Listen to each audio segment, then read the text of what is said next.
What's up, my friends in film fandom, wherever you may be, however you may be listening? Thank you for giving us just a little bit of your time. D23 has come and gone. Some surprises, some not so big surprises. A whole lot of shit has gone on, and for some reason I have lost. Well, now he's back, and now Cora's back. I don't really know what happened. I turned my head to get the stream started, and then all of a sudden half the crew was gone. But hey, they're all here now, so we're good. We are very, very good. But yeah, it's been D23 was a crazy thing. It was a crazy thing. A lot of things that are big news, things that are worth talking about. Some things just didn't come around that we were expecting. We're going to go over all of it right now. But before we get started on that, something dropped earlier this afternoon that we can't not talk about it. Cora and Jeremy spent a couple of weeks breaking down what was going on with this trial, and I guess it was inevitable that there is a movie being made about the Johnny Depp Amber Heard trial fiasco. I didn't get a chance to do a whole lot of reading about it before we went live, but I mean, we'll go to Cora first. I mean, you and Jeremy were really deeply involved in watching this. Oh, Cora, I still am. What are your thoughts on the idea of a movie coming out about this whole trial? Well, I'm still deeply following the follow-up lawsuits with her insurance companies against the other insurance company and against her from the insurance companies. This is going to be a big thing. The case may not have much to deal with in the future precedent-wise, but the fact that the insurance companies are suing each other, this could change how homeowners insurance is for everybody going forward because of Amber Heard. But anyways, back to the movie thing. I think it's stupid. I think people, if they didn't watch the whole trial, it will be way more entertaining than this maybe. But if you want a 2-hour version of the trial, why not? You know? And hey, they could cast Amber. She could get some work. I don't even know if Amber Heard could play a convincing Amber Heard at this point, but she was already overacting enough for the trial. But I mean, Jeremy, I mean, you were really into this thing too. They're making a movie about this thing. You had a reaction on Twitter earlier that I can't exactly disagree with. What do you think about all of it?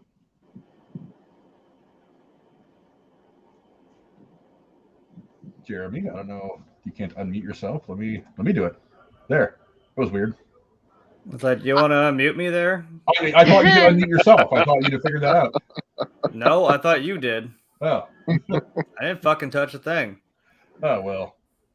No, I mean, I'll just repeat myself. Nope. Next. Yeah, but if you want to know want to know what I said, go follow me on Twitter. Name's right there. Or rather, I think it was Frank's. I think it was Frank's post. I just tagged in it and commented. Yeah, you are not. You think it's too soon? Is it really too soon? I mean, because from the little bit that I got a chance to read of the article, the director said that ultimately that they want to strike while the iron's hot on this thing, and I understand that concept. I think it's still in the forge. Yeah, it's still very early on in this whole thing, so I'm kind of like, meh. Do I really want to see this movie right now, or do I want this to kind of like level out a little bit for all this stuff to be over with, and then we can kind of approach the whole thing with fresh eyes and see it in the medium of film. I don't know. I'm kind of iffy on it. Tex, what do you think? I don't know how. I know that you weren't. You kind of had the idea of the whole Amber Heard Johnny Depp thing as I did. They're both kind of pricks, and I really don't care how mean they were. Yeah. I mean, what do you think of the idea of a movie? Couldn't they make a movie about like smashing two rocks together? That'd be more entertaining for me. Why do we need this? We can just, like Cora said, go watch the footage. It's there. There's tons of it. I don't know. I guess they truly have ran out of good ideas. Now we have to make movies out of. Isn't this a Tubi movie as well? Did I see the Tubi name attached to that? It's going to be made by Fox, but it's going to be released on Tubi, by Fox. Okay, so it's going to have the quality of like a high school, dramatization program. It'll have the quality of a Lifetime movie. Oh Jesus, that's even worse. Lifetime cable movie. How else could you tell this story though? I mean, I don't know, but I think John Stamos played Johnny Depp. Well, I don't know if you could even take this movie seriously. So I mean, I almost think it would be better off hang on and just kind of based it on real things that were said in court, but just make it more. Did y'all see Joe versus Carol, the docudrama they made about Tiger King, made on Peacock? No. Basically, they made like an episodic tale of the Carol Baskin, Joe Exotic story or whatever, and it was kind of like a mockumentary type thing. They were obviously it was a comedic take on it, obviously. So if that's what they're doing with it, it might be okay. But if they're making like a serious film, it's it's gonna flop, and it's going right to Tubi. So and who cares? So. Anybody who's behind this movie will get sued by Amber Heard for defamation. So about it. They're not representing her in the appeal. So right. I think we already have enough footage of it. It's already been kind of now, publicly broadcast found footage thing. We've already seen it. I didn't even watch the OJ miniseries that they did with I think Cuba Gooding Jr. because I watched the OJ trial. I'm not. That one was actually pretty good. That one was maybe actually I'll watch it then, but it was entertaining. I don't know exactly how accurate it was as far as some of the personal conversations. I don't either. Him and Kardashian, but I mean, it was entertaining. But I don't know. I kind of like it. I don't mind a movie being made about this whole situation, but I kind of like it when the situation has played itself out to its ultimate end game, and then you can make a movie about the entire situation. Because I mean, if you're going to make a movie that's 90 to 120 minutes long, that's an hour and a half or 2 hours. You can kind of fit however many years of the story you want to tell in that hour and a half or 2 hours. But the story's not done being told yet. So if you're making a movie about the trial that we all watched on TV, several months back, then you're only really telling like 1 or 2 chapters of the entire book. Well said. So I don't understand why you wouldn't wait to tell the entire story rather than just one little chapter of it. I remember years ago that when the whole Branch Davidian thing was going on in Texas, they released it. They had made and released a TV movie about it that they had finished filming and put in the can and were putting the finishing touches on before that whole situation in Waco, Texas had even fully played out. Rob. So the other thing is, part of me was kind of like, don't you guys want to wait for this thing to like finish before you tell the story? I mean, you're putting all this money into this mini series, into this television event, which it actually wasn't a terrible TV movie, but it was kind of incomplete, especially when in hindsight, as I look back on the history of it all, how it all went down, the whole assault by the FBI into the thing and all that. They didn't really get to that part of the story in the movie, and I'm like, that's one of the more interesting parts of the story. How do you not tell that part of the story? I don't know. Well, I want them to wait 5 years and get to the point where Amber's making porn to pay the bill. We'll give it like 6 weeks. Sequel. You don't have to wait 5 years. Give it like 6 weeks, and she'll be at a strip club somewhere. Here's the problem. That'll be the 5 years. That'll be the end credit scene. It's her on OnlyFans account. There'll be like a post-credit scene where she's on a stripper pole with crying or something. Yeah. That's what it'll be. Yeah. No, she'll be in Squid Game season 2. She got money to pay. Wouldn't it be the most meta thing in the world to have Johnny Depp play himself and Amber Heard play herself? That's what I'm saying. I'd flip it. I would have them play each other. Then I would watch it be entertaining. Tex, you're onto something there. Well, I mean, obviously Johnny Depp, he's played what? Captain Jack Sparrow, Edward Scissorhands. He doesn't mind playing, Willy Wonka. He can do weird, crazy characters, right? Just have them flip-flop each other. It'd be all right. Why not? So let's do this thing. Yeah, I don't know. I'm kind of iffy on it. Like I said, the situation hasn't fully played itself out yet. So I don't really like the idea of trying to make a movie about it. Look, making a movie about it was inevitable. There was no way around that. At some point, it was. This is Hollywood. Yeah. Hollywood loves to talk about itself. And what situations since the OJ trial have you had to talk about another person that was in the public sphere in this way? You haven't had one. I mean, they're not making any movies about Jeffrey Epstein because half of those people in Hollywood were going to his island, so they don't want to make movies about that. But this Johnny Depp Amber Heard thing, they're like, oh yeah, we have to totally make a movie about that because that's entertainment, that's fun, that's flashy, that's what everybody was into. They were on one side or the other, but they were all into it. So we're gonna go ahead and make that movie because Johnny Depp and Amber Heard fans are going to watch one way or the other. Do they have fans anymore after that trial? I mean. That made me hate both of them because it just Depp wouldn't go away. Huge got a huge jump in support because he was a victim who was vindicated. No, those are those people that, I support Ukraine now. I support the thing that's current right now. That's all that is. They don't care about Johnny Depp. I don't know that he had more people supporting him, but I think his supporters were more exuberant, maybe more vocal on social media because they're happy for him. It was a Twitter hashtag that caught along, and suddenly Johnny Depp had all the fans in the world. Where are they now? So it was not real. Yeah, I've been a fan since like 2003, since he did Pirates of the Caribbean, and I understood. I never thought he was a bad guy. I'd gone through it as well, so I was vicariously living through this victory. That I'd just be laughed out of court if I didn't had played a really cool swashbuckling captain back in the day. You know what I mean? Right. So I think it's funny that a lot of Johnny Depp fans, you mentioned 21 Jump Street, and they're like, "What's that?" I'm like, really? Even if you've seen the new one, you still don't know. You're so team Johnny, but it's like 21 Jump Street. Things like what was the one where he was Whitey Bulger? That one and stuff like that, or Donnie Brasco. It's like you bring up some of these things that were actually legitimately great movies and great performances by him, and all they know is Captain Jack Sparrow or the shit he's done with Tim Burton, which 99% of that stuff's been garbage anyway, in my opinion. But yeah. I mean, it's like, they know all that stuff. Stuff he probably made for his kids, not stuff he took seriously as part of his career. Or like Rango. Spectrum. You didn't get to see his face in Rango. He just did the voice for the character. So they're like, is that Johnny Depp? We didn't know. Oh, I forgot that was even you love this guy so much, but you don't know anything that happened pre-2000. They support the thing, remember. Well, whichever Twitter hashtag is popular, whichever flag or hashtag. Change.org petition. Right, whichever flag or hashtag that they can put in their Twitter profile name, that's who they support at the time, because it gets them, virtue signal points for later on down the road. So yeah, but I don't know. You guys go down in the comments below. Let us know what you guys think. It's in the works. It's going through. It's going through an old division of Fox, I think, is what it is. But it's going to be released on Tubi TV. It's not even going to Netflix. It's going to Tubi, the one service that 5 people actually use. But I don't know. Maybe.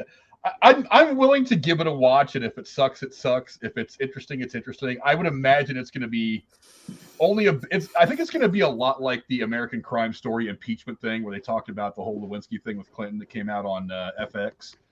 I watched that entire series, and while it was entertaining, I'm pretty sure it was only about 20% true.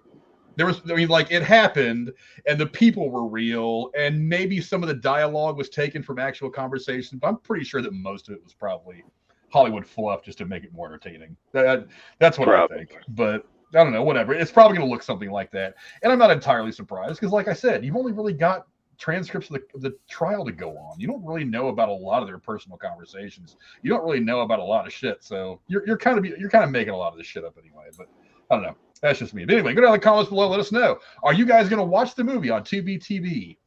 The Johnny Depp versus Amber Heard trial movie that is being made.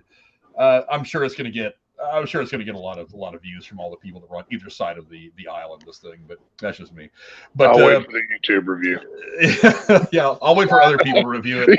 That's what I'm not going to review it. Somebody else will review it, and I will watch them talk about it. That's as far as I'll go. I'll wait till somebody else says it was at least fun to watch. I'm like, okay, then maybe I'll try it. But for the most part, I'm not in a big hurry. But anyway, now let's move on to really what's going to dominate the rest of the show at this point. D23. D23. It has come and gone. Of course, sounded so masculine. I love it. It was. I was trying to make it sound dramatic, like don don don. She used her man voice. Now, Cora, you get the thing that I sent you just a little bit before we went live, right? Yes, I did. Okay, well, yes, I did, Mr. Cora. Cora, stop mansplaining. Stop mansplaining to me, Cora. That's not okay. You can't do that. We don't review. We don't review She-Hulk on this channel anymore. Get that the fuck out of here. Right. Yeah. You don't. Oh, you have to wake up to be able to review it, right? I heard people were falling asleep during episode 3 on Twitter. Episode 3 was not good, but I'll be talking about that later tonight with hopefully with Connor. I know he DM'd me on Twitter earlier. I haven't had a chance to read it yet. I watched the first 2. Yeah, to be absolutely honest, I haven't even watched today's episode yet. I was at work, and then I got home just in time to sit down here and start going live. So I'll have to try to give it a watch before I go live with Connor tonight.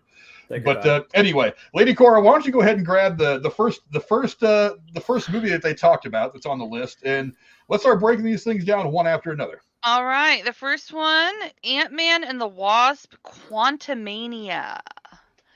The crowd saw new footage from the threequel, which is a weird word I've never seen before, starring Paul Rudd, Catherine Newton, Evangeline Lilly, and Jonathan Majors. It opens February 17th in theaters. Yeah, I'm stoked. I'm even more interested in what Kang is going to be from the jump now, because we now know the next two big Avengers movies are going to be the Kang Dynasty, or it's going to be one of them anyway. So he's going to be an important figure for the rest of this phase, which is really one movie after this. Mm-hmm. And it's a Loki tie-in. Let's be happy. It's like it was a Loki tie-in. Yeah, and all of phase phase 4 or phase 5. So, and he's going to be significant through most of phase 5, I imagine. So I'm not only am I excited to get Paul Rudd back, because I mean, look, if Marvel's done a lot of great casting things, and Paul Rudd is phenomenal, Evangeline Lilly is phenomenal. I think Jonathan Majors, dude, his career is about to pop. Not only is he going to be the villain in a Marvel movie, he's also playing the next adversary that Adonis Creed has to fight in Creed 3. And I've already seen pictures of him, and dude, that guy is jacked. He got fucking swole for that role. He is not someone I would want to throw hands with. I haven't seen the first one. I better catch up. The both of them are very, very good movies. The first one better than the second, but both very good. But yeah, I'm really interested in kind of the direction that this is going to point the MCU on me, because what we're going to get from Jonathan Majors out of this is going to be a big indicator of where the next 6 or 8 movies are going to go. I don't know, Jeremy, what do you think about Ant-Man and the Wasp? Didn't even see the original Ant-Man. Don't really give a flying shit about Ant-Man, so I didn't. Hey, that's a good pun right there. Flying shit, love it. Well, that's Wasp, really, but sorry. But I even liked it, Jeremy. It's worth watching. The first Ant-Man. I understand his powers. I don't need to see. No, but Michael Douglas is great in it. Michael Douglas is great. Period. I don't need to see it. I'm sorry. I don't know. I'd rather watch it than the new Disney movie, like for Ariel the Mermaid. We'll talk about that in a minute too. We're not there yet. I don't mind that. I don't know. I didn't watch the 847 trailers that all got put out on D23, so I apologize if I've missed that one. I think the one I did watch was the Werewolf by Night, because I know we're going to talk about that for sure. Yeah, so. Yeah, we're definitely going to talk about that one here in a minute. But no, I did not watch Ant-Man. I don't really. I mean, if this is more going towards it's called Quantumania, so this is more tying into what's been going on in this next phase going into the next one. I mean, I'd be more interested to actually see this, because something at least has some sort of direction as to what the hell we're doing, and not twerking with Megan Thee Stallion. So whatever, next. It's better than spending time watching She-Hulk. I'll say that. That's what I mean. I don't think that show even knows what it's doing, so it has nothing to do with anything right now. Yeah, that show has nothing to do with how many, Frank, you're the baseball guy. How many swing and a misses did you say it was going to be until we start looking at Marvel? And then, they drop this, like, hey, but look at all this cool shit. I'm like, yeah, but. Well. I'll do the Tony Stark. You think I didn't notice, but I did. Yeah. I still saw that. They've got a few still, but I'm concerned. as I watch them up there right now, I'm a little concerned. Do you still trust in Feige, though? Is that still your phrase? Oh, yeah. I mean, because that's like if the sun comes up. Yeah, we talked about it. That's why. Yeah, we've talked about it a lot on the show. That it's not necessarily Kevin Feige. I mean, because Bob Chapek is in control of all this right now. And when Bob Iger was there, he let Feige hire a bunch of creative people to handle the creative stuff, the storytelling aspect of the filmmaking process. Whereas Bob Chapek is pulling some of that creative freedom away from them and giving it to a bunch of pencil dick Ivy League motherfuckers that have never made a movie. They're bottom line P&L profit. Everybody line guys. Gets to have a writing job. They're the ones that are saying, oh, well, market test says that you need to do this with your movie. Well, the market tests aren't always right. Marvel fans know what they want, so you need to appeal to your core fans while also appealing to casual film fans, and that's what they've been doing thus far. The last couple, they've been going really hard in spots. They've gone a little hard on the wokeness.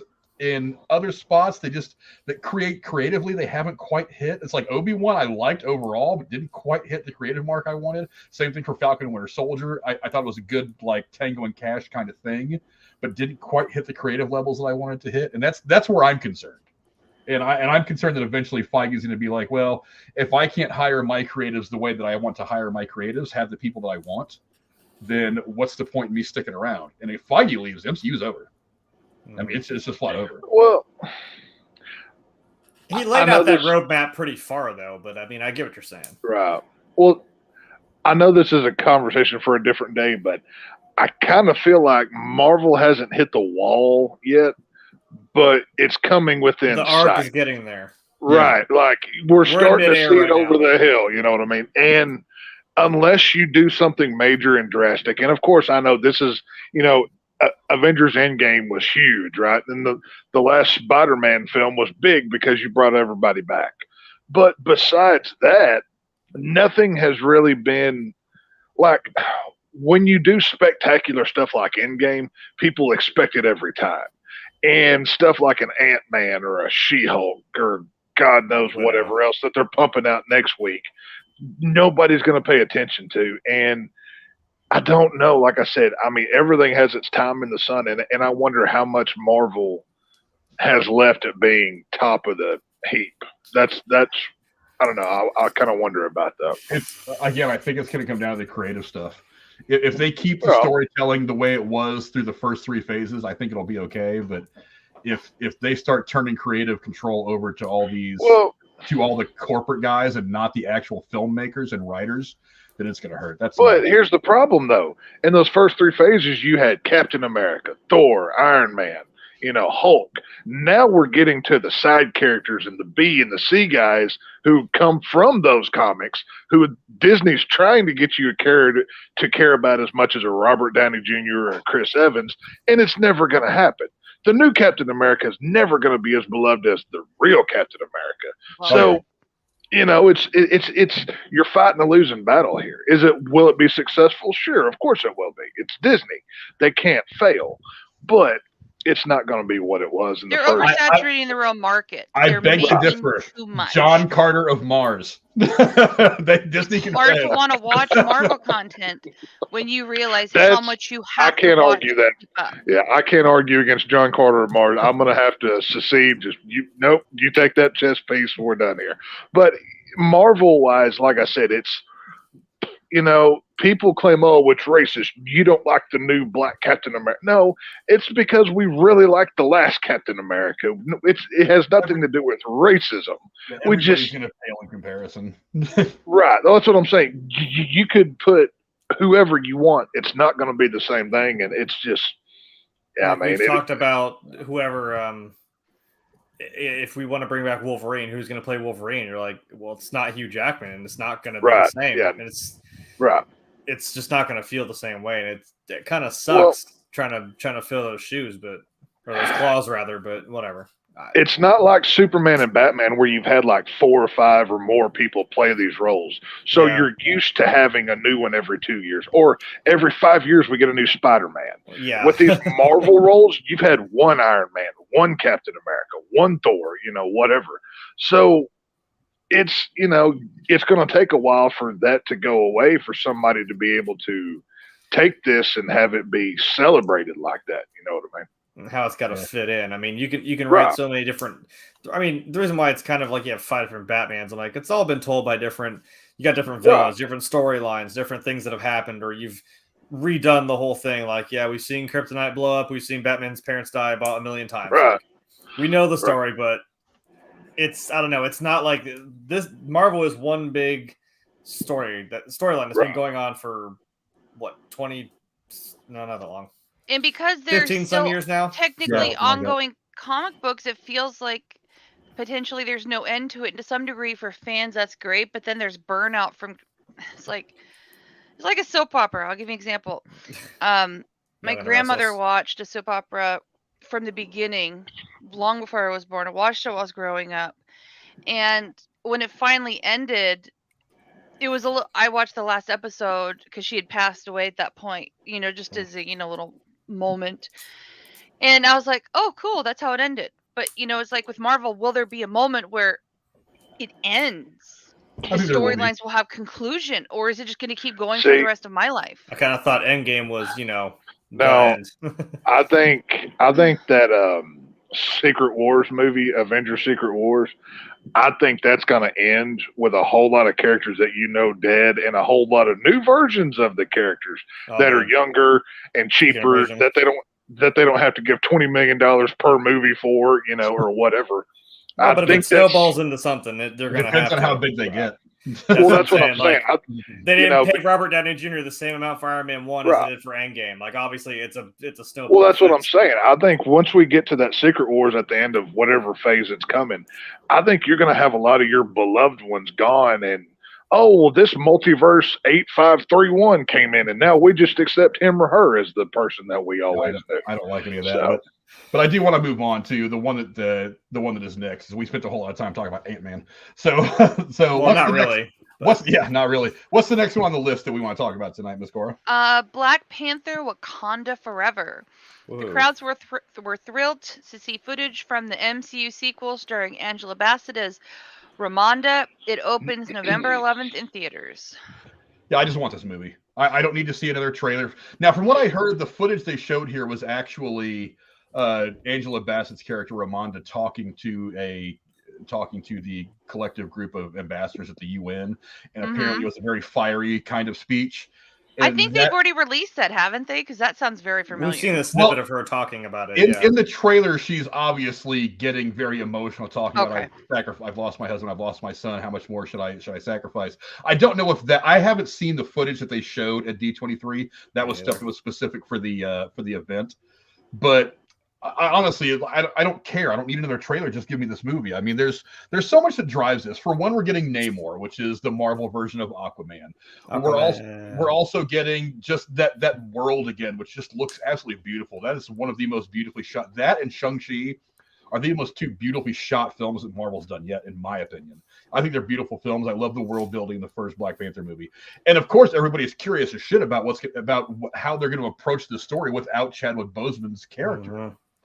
I mean, I personally, I've said it before, I think they should have recast him. I think there's a lot of, You're not the only one. People out there that I think would have taken it very, very seriously and would have approached it from a very passionate point of view because they wanted to honor Chadwick Boseman and everything that he did to help create that character in this universe. But they've got a different idea, and there's a lot of people, me included, that are curious about how this is going to play out. I'm very curious about it. I don't know. Tex, what do you think? Visually, the movie looks good from the trailers I've seen. I'm not as interested in the story as some of the other Marvel films. I'm going to watch it just out of curiosity to just see what they do with the character. I do agree that they should have recast, because how can you have a Black Panther movie without the Black Panther? It's kind of like when they do a Batman TV show, but it's about his villains. It always fails. So I think you need the character in it if it's going to be there, but I'll check it out, but my interest levels, it's not real high for it, not going to lie here. I just want to point out that Dr. Nick is in the chat saying something that we all think multiple times a day. Shut up, Casey. Shut up, Casey. I think mine's a little more vulgar than that, but yes. That's comment of the day right there. I'm going to go ahead and award that out. Should I do it in my man voice or not? Right. What's that, Cora? Should I say shut up? I'm just fucking around anyways. Yes. Shout out to Dr. Nick, by the way. Go follow him and Alex on Alex and the Garbage Man. I'm pretty sure the link is in the description below for all the videos. But I don't know. Yeah, Jeremy, what do you think? I mean, Black Panther: Wakanda Forever what's the most anticipated thing about this movie that is jumping out to you that makes you want to see this film? Well, I don't want to take the obvious route and say, I mean, who the hell is Black Panther? Like, I can very well speak for everybody when I'm wondering, okay, who is in the suit? Who's Black Panther? This is, We're not entirely sure we're going to have an answer to that question at the end of the movie. I mean, I don't know. I don't know why you have that little hero shot at the end where like the claws come out and then it just cuts to black. I was like, somebody's in the suit. Why couldn't they have just played it off as that he's not dead and he's always in the suit? Yeah, I thought about that. I'm like, if you want to maybe have some sort of, because it feels a little cheap to just like not just try to explain it without showing it. It's just like you want to do the character like that, man. Like they did that in Final Destination. Like they killed off the OG guy from the first movie. Like you see a newspaper clipping of like, oh, he got killed. I'm like, okay, well, thanks for that. Don't explain that at all. But you could get away with maybe having somebody else in the suit, maybe seeing him like a Leia treatment. Like a Carrie Fisher thing. I don't know. I was wondering about that too. Like if you could maybe digitally do it, and there was a whole lot of weird stuff with that. A lot of it is also getting permission from the family to use. Yeah, I was gonna say that's a whole legal thing, which I don't also see an why they ethical wouldn't. thing. It's also an ethical thing because there's been this thing floating around for a while that they actually are trying to get permission from whoever runs the estate of James Dean to make a movie that stars James Dean. Really? But he's not dead since the 50s, and so there's a lot of ethical. There's an ethical thing there as to why don't they just make a movie about him? But they want to use him. Like, it's a weird new ground we're treading here where we're like, we could do this kind of thing. And it's weird, but it's kind of cool, but it is a very ethical thing. Like that Anthony Bourdain documentary somebody did. They digitally created his voice and put clips of this artificial Anthony Bourdain voice in, but he never actually said it, and it was really scrutinized. Man, not only we got to worry about like faking videos and Photoshop, now we got to fucking worry about people putting words in your mouth, literally. Yeah. Do y'all think that it's like, okay, think about Jason Lee. He died on the set of The Crow, right? And forever, that franchise has been tainted by that death. Do you think that this Black Panther will forever be haunted by this Chadwick Boseman thing? Like, at some point, you have to move on and go forward if you're going to tell stories, right? I mean, how do they, like, I don't think they can get away from this. Well, it depends on how much content Marvel has in the Black Panther story and how much they're weaving it into everything else. They could have used stuff that they didn't use initially in the film, and I mean that's what they did with Carrie Fisher. And I tried to disconnect myself from that, but in the back of my head, I'm just constantly like, she's not really here. I know. Really here. I was trying so hard not to let that overshadow. And I was trying to focus on what was going on. It bothered me when I watched it, though. No, I know. Yeah. So that's what I'm saying. You could maybe do that, and I'm like, you could do something with like he's just in the suit and you see him fall in battle or something like that, and then they want to honor him and then move on from that. I'm like, that's maybe the best way to do it. But I mean, I'm interested to see Namor. I mean, I'm like, oh shit, here we go. Is he bad? Is he good? Is this setting up something new? That's really where my mind's going with this. Good luck to Namor trying to get around with them gigantic earrings on the sides of his head. Good Lord. I mean, how do you... They be aerodynamic in the water. Those things can't be that hydrodynamic. I don't know how... That's what I'm saying. I mean, that's got to be like an anchor. I mean, I know you've got superpowers and whatever, but, you know, they have their limits here, people. So, I mean, maybe a redesign by... Maybe a redesign. Hang on, didn't Namor have pointy ears in the comic books though? Yeah, like wasn't he kind of like Right. I thought he had like Spock ears. He's got wings on his feet, and I'm like, isn't that like a Icarus thing of people who fly, not people who are underwater? No, that's that's on his back. He went too close to the sun. There is a is it a Greek god that has wings on his shoes? Yeah, is it Hermes that sends messages and shit. It's been forever since I've read any Greek mythology. Yeah, I don't know. Either way, like, I know what you're saying. If they were going to design him close to the comics, whatever, but at least give him the pointy ears that looks. I mean, I have the same problem with Rock playing Black Adam. He looks like the Rock. He doesn't look like, Black Adam. I don't know. Well, the Rock is the only person in the world that looks like the Rock. It's kind of distracting anyway. Well, that's what I'm saying. Like, if you're going to play the character, at least go all the way with it. I don't know. It is what it is. Just a personal crap. You can't put like that little bit that Cat Williams does about Shaquille O'Neal being an undercover cop. He's like, we fucking know that's you, Shaq. You're like 8 feet tall. You can't hide it. Like, I know that. Just right. I don't know. Yeah, but I'm really excited for Black Panther for all kinds of reasons, but mostly because I want to know how they're going to approach this thing moving forward. Because look, we're going to have Black Panther down the line in the MCU, so they have to name a new one or anoint a new one. I don't know that necessarily happens in this film. There has been, but I don't know that they're necessarily going to anoint one in this film. I honestly, I think this film's going to end with. I think Shuri's probably the one that's in the suit in the trailer. I believe it. I think that's probably her. For it. But I don't necessarily think that she's going to be Black Panther moving forward. I don't know. Maybe she could take up the mantle for a second. Maybe she's got like, oh crap, we don't have anybody in place, and she goes out there because I mean, who else would know the suit better than her? But I think we said this before, like, well, I think she'd rather be the kind of Lucius Fox to whoever, is Black Panther. it's, Marvel's lucky they've got that whole multiverse thing. They might could just go steal another one from somewhere else. You know what I mean? So there's a recast, but you can't just steal another T'Challa if it's not. Well, that's what I'm saying. Well, yeah, we get another T'Challa from a different universe, and he just his world blew up, so he has to stay here now. So love him, whatever. We can just use that little excuse every once in a while. I think his name is Wong. He just comes in, hey, I'm in the show. Right. Here you go. Goodbye. Yeah, and leaves. He's that weird little connective tissue that just kind of is always there. Oh, that's funny. Wongers. For those of you who saw Madison from the other episode, I did not. I'm watching somebody who is giving me cliff notes, like I said I would. So I know what you're talking about. That's funny. But, I was more interested in that side story than anything else. I was like, that seems interesting. I hate your main character. Am I supposed to? There might be something mind-blowing that's supposed to change my mind about it. I don't know. Yeah, no doubt. But yeah, so I mean, yeah, that's our thoughts on Black Panther: Wakanda Forever. I'm ready for it to come out. That's all I know. I don't need another trailer. I just want that movie to drop, and we're close. We're only 2 months away. So, Lady Cora, what's the next movie we're going to be talking about? Well, it was kind of mentioned a bit ago here. Captain America: New World Order. Shira Haas and Tim Blake Nelson have joined the cast of the sequel starring Anthony Mackie. It arrives in theaters May 3rd, 2024. Yeah, Not a long wait. Does it? Does it? Remind me next year to think about this. Yeah, we'll laugh about this in a year from now. When it's supposed to come out next year. Here's what's interesting about this is they've added this girl Shira Haas to play some character that I've never heard of in the Marvel comic universe.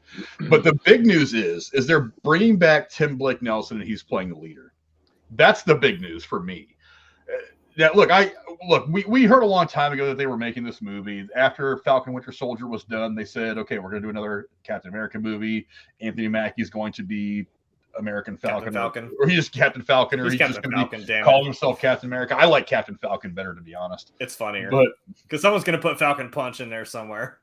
Yeah, but I mean, the question was, what's this going to look like? Give us an idea as to plot. Who's the villain? These are questions that we want to know. And Tim Blake Nelson coming back as leader, I'm sold. I've been wanting more of him since the Incredible Hulk. I'm just like, okay, I know he's laying there on the ground. He's got the head wound, the blood seeping in, it's bubbling up. You know what that means if you know anything about the character of Dr. Samuel Stern.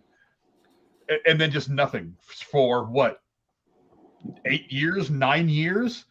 And then finally, and that was one of the things that a lot of people were thinking about when Shang-Chi first came out, and they saw just that one clip of Abomination fighting Wong in that cage fight. They're like, wait a minute, if he's still out there, and the only place they've ever really mentioned Abomination before that was he got a couple of name drops in Agents of S.H.I.E.L.D. I don't know if you guys watched that show or not.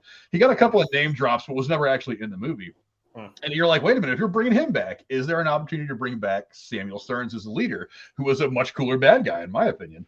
And they're finally doing it, and I'm happy as shit. Look, I like Anthony Mackie taking up the mantle of Captain America. I hope that they're also going to have the Winter Soldier in there, having Bucky, because I do like their little buddy cop dynamic, their little barbs that they throw at each other, the way they kind of annoy each other. I mean, even going back to that one scene in not Endgame, Civil War, where they're in that little tiny rental car and they're like poking at each other and they're just not getting along. There's obvious personality conflicts that are very funny. Even going back to then, I like that dynamic between those two. And now that I think they're kind of more on the same level, they're both understanding of their place in all of it now, I think it's a good team moving forward. So I'm hoping he's in it too. This hasn't said anything that he's in it. I mean, obviously he's got another project that we're going to talk about here in just a minute or two, but yeah, I'm excited for this. I think this is going to be fun. Look, I'm okay with moving forward with Captain America away from Chris Evans. This makes perfect sense to me. Tex, what do you think? Captain America has some of my favorite Marvel films. I love The Winter Soldier. That's probably my favorite Marvel movie that they've ever done. Mine too. That's still my favorite Marvel movie is Captain America. The Winter Soldier. That's one that I can put on at any time and enjoy every time. But I watched Falcon and Winter Soldier or whatever, and I hope this new Captain America film is not as preachy as that was, because that was really a downer for me. And I made it all the way to the end, and it had its good moments. I like U.S. Agent. I don't know if he's going to be in this film, but I would love to see more of that guy because he was cool as hell. I like him. But I'll watch it just because I've liked the other Captain Americas in the past. But besides one that they announced for Marvel, this is near the top of my favorite ones that were announced. So I'll check this out, but I'm not going in with much expectation. Jeremy, what do you think? Captain America: New World Order. It's a very interesting title. That seems, if that doesn't kind of already ring some bells from Falcon and Winter Soldier, it seemed like this was something that what was her name? Carly was trying to do. Like, we already had this weird kind of dystopian world that, I mean, to be honest, was kind of the Avengers' fault, but I mean, semantics, I suppose, whatever. Yeah. No good deed goes unpunished, I guess. But I don't know. This seems like if we're moving from that, maybe, that's what I want to know. Who's the bad guy? What's the whole deal here? And like he said, are we going to bring back U.S. Agent? I mean, I know we're joking, but is Cap really on the moon?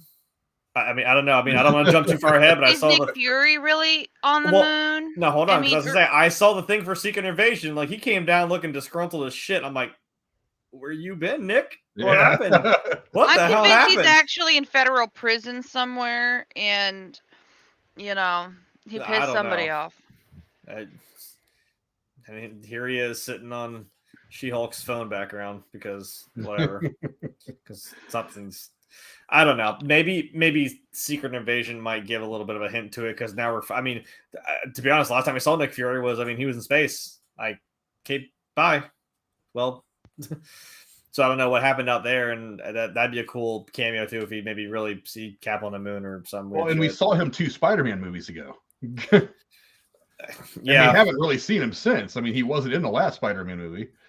And we only really saw him. It wasn't actually him in Spider-Man Far From Home. So we didn't actually see him until the post-credit scene where we see him on the spaceship or where the hell he was at. Yeah, he's taken off. Well, yeah, and then we kind of got a hint towards him in, was it WandaVision, where she's like, oh, my boss wants to talk to you. Where? Up there. Yeah. I'm like, what? Where? Unless we're talking about Ben Mendelsohn's character, but I don't know. Because they're a Skrull. Yeah. I don't know. This will be kind of an interesting, maybe, I don't want to say like a political drama, kind of like how Falcon and Winter Soldier was, but this might be some weird. But I think that's totalitarian. Well, that's very much what he's about. If that's where you're going, yeah. I think that's when this particular story, this solo thing that Captain America does, I think that's when Captain America is at his best. Because it's like the first movie was kind of a period piece war. It was a World War II movie at its core, and then everything else has been a political thriller.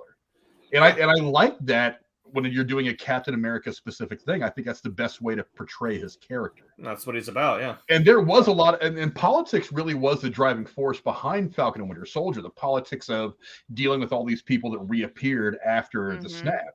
Mm-hmm. That was mostly a political thing about how do you deal with the logistics worldwide of repatriating all these people back to Earth. Not just just having to deal with bringing them all back to Earth. So it'd be like some questions on Twitter asked, like, so we're not going to address the fact that just like half the population came back. It's like, no, it'd be a shit show. That's what they've been doing. Right. Yeah. I'm like, yeah, you're right. It would be. Damn. It's a thing to clean up the mess. Yeah.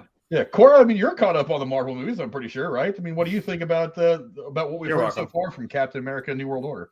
Remind me next year to think about it and care because it's so far away. Yeah, I really don't give a shit. If it's 2 years out, here's the thing also. A lot can happen in 2 years. Yes. True. So there could be casting changes, there could be a whole new script. They could scrap it. I just don't give a shit about it unless they're actually in production or it's they got sitting in the movie theater. Warner Brothers could buy Marvel. Knowing the way Marvel works, they're just going to change it and move it to the next phase. I don't know. I'm just saying there's so many other Marvel things to give a shit about. This is not one of them for me right now. Right. Fair enough. It is kind of far off. I mean, we're talking about a year and a half, something like that. So at least. So, and it's opening on my birthday week, so it's like nice. I'm gonna have so many better. And that's if it doesn't move, because right now it's set for May 3rd, 2024. That's if it doesn't move back. Closest for me is Black Panther in November. Yeah, that's what I got. Yeah. But so let us know what you guys think. Captain America: New World Order. How excited are you guys to see it? What's the next movie we're gonna be talking about, Lady Cora? Well, one that I'm curious how it's going to turn out to be. Fantastic Four. Kevin Feige confirmed that Matt Shakman will be directing the reboot that hits theaters November 8th, 2024. Yeah, and that was it. I was going to say, we already knew that.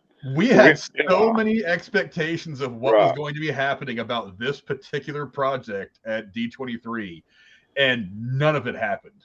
Should you be happy they mentioned it? They announced Matt Shakman as the director, something that had been out there for several weeks already. No casting announcements. No, all they said was that it's get excited. November of 2024. Nothing about it at all. Now, yes, it's a long way away. That's coming out in November of 2024. So we're a good couple of years from that. But there was no casting announcements, which is weird. We were all expecting it. They even sent up that trial balloon about Judy Comer from Free Guy and All About Eve. Yeah. They even sent up a trial balloon about Invisible Woman casting her as Sue Storm. Right. And that wasn't even announced. So I'm curious as to where they're at with this film right now. I don't know. Now, again, it's 2 years away. I'm not entirely shocked that we're not hearing about this right now. And I would imagine that they feel like they can wait until probably Comic-Con next year before they actually start to announce anything big. Maybe they don't have anything. Let's face it. I mean, they probably won't start filming this movie until probably late next year. So would it have been better if they had mentioned it rather than give you nothing? Yeah, that's what I'm saying. It's odd that they throw out Judy Comer's name as a casting possibility. It's odd that they kind of let all this stuff kind of percolate in the media without really and then don't address any of it. I mean, they put the Matt Shakman thing out there, and that ends up being true. They announced him as director, and then nothing else. It was really odd. Just the whole lead up to that was really different for me. I didn't quite understand it, but I don't know. Yeah. That's just me. I like the first Fantastic Four movie. It's when you go back and watch it now, it's like, holy crap, this is not good, but it's a fun. At the time, it was. No, the one with I'm like the one for the 90s. Yeah, it was bad. I'm not talking. I'm not shut talking. up, Frank. I see you. I'll give you. I'm not talking about the. What? Wasn't that one from the 90s a TV movie anyway?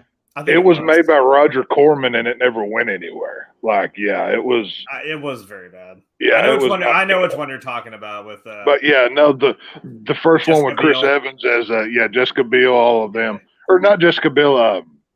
Jessica Alba. Oh, Alba. Alba. There was Jessica Biel, Jessica Simpson, Jessica Alba. Was a very fucking confusing Jessica time. was very popular in the early 2000s. It was. But no, that's one of those good cheesy movies. You can go back and watch and have fun with. So I'm interested to see what they do with this more than anything, but mainly because a lot of the characters that Marvel's making now, like I said, they're the B characters, they're the C-listers, they're the whatever. Bring back the first family. I mean, get to the X-Men. Mutants. It's not going to be that way for long because they do have all the Fox stuff, and we're creeping. They finally dropped the M word, the mutant word, and Miss Marvel. Right. We're getting there. So while Tony Stark and Steve Rogers have now parted, we've now got Logan coming in. We've now got Charles Xavier coming in. We've now got at some point Deadpool. We have characters that are going to fill the excitement spot that you used to get from Iron Man and Captain America. Did you notice also not just in Miss Marvel, but in which I haven't seen it, but She-Hulk, they did hint at the Eternals and Wolverine. Yes. So in that newspaper, that website, me and Connor pointed that out. Yeah, like man with metal claws gets in a fight in a bar. I'm like, yeah. Is it possible to get a Ghost Rider in this MCU? Please, please. Dope. Give me some Ghost Rider. They kind of alluded to it in the last episode of She-Hulk. Oh, fuck! They really? did not. Well, it's the name of the magician who is kind of the bad guy of the week in the last episode. He's a magician named Donnie Blaze. Now, it was not Johnny Blaze. He does not ride. He's not a motorcycle stuntman. He was some D-list musician who's just some asshole, some hack. But I don't think that was just for shits and giggles. I think that was on purpose. I think that's a C. I think they're doing Ghost Rider at some point. When they do Ghost Rider, I don't know. Maybe that's something that gets announced at Comic-Con next year. That'd be cool. For some reason, got the sorcerer magic. Yeah, but the biggest problem for me, it's like we didn't even look. We still have this title card, and that's the title card they've had for Fantastic Four for 2 years. Right. It's not even, and like they might have. I mean, I wish they would have anyway. I don't know if they should have done it, but I would have come out and said, okay, we've got Matt Shackman, and now we've also got the title. It's going to be Fantastic Four: Rise of the Four, whatever. Just give it whatever title. I mean, you can give it the title, whatever. Just don't put a number in the title because that didn't work out well last time. Yeah. Don't go don't go fan four stick or whatever that was supposed to be. Don't do that again. Learn from your mistakes. Or somebody else's mistakes. And there's also this running thing out there that it was actually like in the first Spider-Man movie where they sell Stark Tower or the Avengers Tower, that it's actually becoming that Stark Tower is actually going to become the Baxter Building. Baxter Building, because they've never actually addressed who bought that building, so it could be them. It could be the Fantastic Four. We don't know if we ever just went right past that whole thing. Someone said in Moon Knight they noticed like the little boxes that were in the truck he was in. It looked like it said Von Doom, and I'm like, where did he end up? At a castle, and who has a castle? Hey, I've said it before. Give me a Doctor Doom solo story. Give me a Doctor Doom movie that takes place in Latveria. You will have my money. There's your setup. There's your setup. Please, because Doctor Doom is awesome. So he's a badass bad guy. Yeah. But again, it's we did not get the stuff that we expected. But I mean, still there was. I mean, again, it's 2 years. But yeah, it's just odd to me that they threw up that trial balloon about Judy Comer. They didn't really do anything to squash expectations about this thing in the lead up to D23, which made me think that they were going to announce something. But I mean, we already knew Matt Shackman was directing. We didn't really get anything. Maybe the Invisible Woman was on stage the whole time, and Feige just wanted you to find the Easter egg or something. She could have been standing there, and you didn't even know it. She was just using her powers. I mean, they can do anything with CGI. You know, it's funny. Agatha Harkness was running D23 this year. It's all a big. It was Agatha all along. She went backstage and killed a dog. Damn it! Damn it. But I mean, Cora, do you have any final thoughts on the Fantastic Four before we move on? I'm a fan of it. When movies first came out, I loved them, and it's kind of was like almost the first Marvel I even witnessed. But I don't know. They're either gonna do something great with it, or it's gonna be another She-Hulk. You know, I guess we'll have to wait and see. Yeah, the first two Fantastic Four movies with Jessica Alba were okay. The one that they tried to do, the reboot they tried to do a couple of years back. I never saw that one because I figured it was going to be. The first half of the movie I thought was decent, but like late in the second act it fell apart. That movie just went straight down. And the ending kind of ruined it all. Well, that movie sucked so bad because they had to rush it into production because they were about to lose the rights if they didn't use the characters. That's why that movie got made the way that it was. Lara Croft Tomb Raider thing. Right. It was literally just, if we don't do something with this IP, we're going to lose it. So throw something together here. And, that's all that was. Yeah, but go down in the comments below. Let us know what you guys think. Fantastic Four, what's in the future for the first family of Marvel? And Lady Cora, we have one more Marvel theatrical film to talk about. Which one's that? I wonder. Thunderbolts. Several castings were announced for the Jake Schreier directed film, which will close out Phase 5 of the MCU on July 26th, 2024. Yes, 2024. They include David Harbour, Julie Louis-Dreyfus, Wyatt Russell, Florence Pugh, Sebastian Stan, Hannah John Kamen, and Olga, I'm going to fuck it up, Kurilenko. Pretty close. Not bad. Anytime that you say her name from now on, you have to say, I'm going to fuck it up in the middle, by the way. That's her middle name. Legally. That's her new. We are renaming her on this channel. That's how she must be announced from now on. Trend it on Twitter, guys. Let's go. Yeah, hashtag it and hold Cora accountable here. Let's do this thing. I'll take it. I deserve it. That's why I fucking announced it. 'Cause like, I can either be an asshole or I can be an idiot. So I'd rather be an asshole. But yeah, I'm looking at this lineup right here, and I'm stoked as fuck. I mean, for one, you've got Sebastian Stan as the Winter Soldier. You said Florence Pugh. I'm sold. I'm in. She's in the news a lot right now with that stuff going on with her and Olivia Wilde. So true, but I don't care. I just want her in this movie. And another question that came from Black Widow was David Harbour. Is there room for him in the future of the MCU? That answer, that question has been answered pretty succinctly. I like the fact that they're bringing Ghost back from the second Ant-Man film. I thought that's an interesting character that I'd like to see fleshed out more. Taskmaster over there. Taskmaster is the one that worries me. Yeah, I'm like, Black Widow is the movie I didn't need. It doesn't really serve a purpose in the MCU, but it was still a fun film for me. It wasn't bad. It was a good Black Widow film. Yeah, her character though was not done right at all in that movie. When it was done, honestly, there's like no suspense. I'm like, well, I know what happens. I know when this takes place. She doesn't die. Nothing happens to her. I can't really care. I mean, I cared about her sister. I'm like, well, we haven't seen her, so that's interesting. I don't know. Yeah, well, if it had come out like earlier in these Marvel movies, where it's like that was her setup movie, like say before the Avengers, or maybe even just right after it or something, that would have been kind of cool. But I hope there's others that they add to this lineup, though. I mean, if you go back and look through the Thunderbolts comics, they always either had Red Hulk or Abomination or some bigger character that stood out. When you look at that lineup, I mean, I like Winter Soldier and I like U.S. Agent. But other than that, I mean, it's not. I mean, okay, like when you look at DC with the Suicide Squad, yeah, you have Harley Quinn, Deadshot, but then you've got Killer Croc over here, or King Shark, whatever it is. It's just something to make it stand out a little bit. They need a variety of villains on this team if they're going to do this. I don't know. Army. We have a Red Hulk. Right, well, that's what I'm saying, and obviously I know the guy that played the general that becomes Red Hulk passed away. He died during Black Widow filming or whatever. But no, he passed away after it. Or was it after? Yeah, he just recently passed away. Right. Well, you could recast that role. That's not a Chadwick Boseman level Black Panther. Nobody's going to get upset if he gets recast. So we can still have the Red Hulk, and he's kind of a staple in that Thunderbolt team. If you look at the Avengers without regular Hulk, it's not as impressive looking. So, I mean, they need to change it up a bit. Sorry. No. Getting some shit there.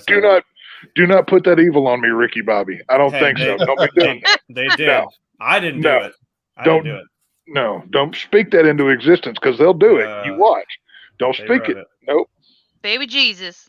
Yeah. Baby Jesus. Oh, no. You mean like they're going to put her in there? No. I meant like, look at what they did to Hulk. I'm like, yeah. No. Yeah. I don't even like to talk about that female version of Hulk because, good God, once I saw that twerking or whatever the crap that is. Oh my gosh! You know what it's called. Somebody had to animate that. Somebody got paid to do that, and I'm so sorry. Like somebody. They didn't even go realistic with it. You can't show me her doing the thunderclap thing. And not tell me, okay, so her ass cheeks weren't like rattling that window when she's working. Right. Well, guys, the fact that somebody took time out of their day to do that, but go get a job at Dairy Queen. You can do better in life than that. I meant that they literally just like shot job at Dairy Queen. They shot Hulk into space. Better than that. Just saying. I don't know. I like the Thunderbolts. Suicide Squad's, on the DC side is one of my favorite properties. I like the idea of it, but why is Winter Soldier? Isn't he a good guy now, working with the new Captain America and all that? Why is he on this team? I don't think that this is necessarily a team that compares to Suicide Squad as a team of villains. As I look at this, let me put the picture back up again so I know exactly how I'm looking at when they do it. There it is. Really. So you've got Elena Deladonna, whatever her name is. Yeah, you got Elena. And then you've got Ghost. Ghost is not she's not a villain in that sense. Because if you watch Ant-Man and the Wasp, she's kind of a person that's screwed by circumstance. But now that the whole reason, not too dissimilar from Bucky. So the whole reason why he gets caught in the quantum realm in the post-credit scene of that movie is because he's in there to get this dark matter or whatever it was. I forget, this quantum gasoline. I don't remember what the hell it was to help gasoline. Whatever it's called. I don't know. To help stabilize her. So obviously she's not a bad guy. She's someone that they want to work with. That they see some good. She could be a good guy. She's an anti-hero. You've got Florence Pugh, who's obviously an anti-hero. You've got Bucky, who is generally just a good guy. You've got and then you've got Taskmaster, who again she's more on the villain side, but she is also a person that was kind of just a victim of circumstance. And I think that so was Walmart Captain America. He was kind of I think she can be kind of, I don't want to use this word, it sounds a little too strong, but rehabilitated, that maybe she doesn't want to be a bad guy, because she was under the control of her father for that entire movie. And now that he's not controlling her through the Red Room and that whole thing, that now that she's free to do what she wants, she will probably choose to do good. That makes sense. David Harbour, I mean, that's the one that kind of throws me off with whatever it is, Crimson Dynamo or whatever the hell his character's name is going to be. He's a communist Russian who doesn't like America. I mean, yeah, he might make the right decisions, but I feel like he's going to be like the weird X Factor. Right. He's gonna be the Jai Courtney of this fucking movie. I know it. So Hank, we've got a communist and U.S. agent trying to coexist on the same team. I was like, I see him button heads right there, and you got Bucky. It's called suspension of disbelief, okay? Just saying, these two are going to work together. Okay. And on top of that, it's Civil War II. Even U.S. agent Walker, it's like, look, that scene where he kills that guy in the square in front of everybody. Best scene in that show, by the way. Best scene in that show. That scene hit hard. Yeah. I don't know that you can say he's a full-on good guy. No, but I don't think he's... Now, I understand the situation. His partner, his longtime partner and cohort just got killed. He was a little blood drunk. I mean, look, I understand, but at the same time, he murdered that guy. Situation notwithstanding, that guy had given up and was like, "You got me, bro. Cuff me, whatever." And he fucking diced him up with that fucking shield. Yeah, we're gonna, what a perfect time to bring in a certain John Bernthal Punisher. He'd fit real good on that team too. You know what I'm saying? Let me get through Casey blowing up our goddamn chat.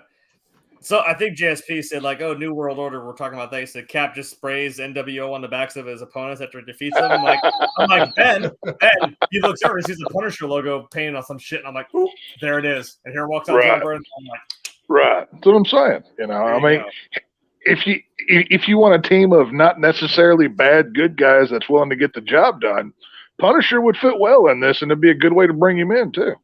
So yeah. Okay. I think they want to try to see how it's going to go with Deadpool first. Oh, wait, hold on. I see what Casey's doing. He wants a fucking handout because he subbed to me. Fuck you. Yeah. Well, I'll be honest. There you go. I did do something bad. Cora, take care of this, please. Handle him. I already did. I went over to his channel and put our link in his chat. and then he gave me shit for it, and I was like, so I deleted my comment. So that's what you get for Casey. That's what you get for trying to clout chase. Sometimes it backfires on you. You know, you I don't got any clout. You're not chasing me for shit. So yeah, I said, Frank's Live, here's the link, and he's like, hey. You should all do what you can to help those less fortunate than you. So go watch this.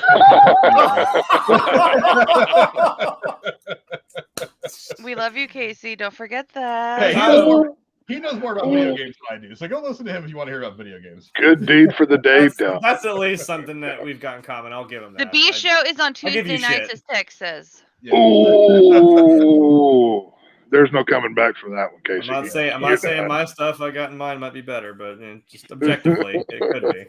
It is. I mean, hey, Casey. I got one video. Now calm down. I ain't there yet. No. Meaning you're. Anyway, I was trying to shit on Casey and prop you. Well, it's not hard to. I mean, you could shit on him from a 2-foot ledge. It's not hard. He's right there. Like, you could shit on him like a.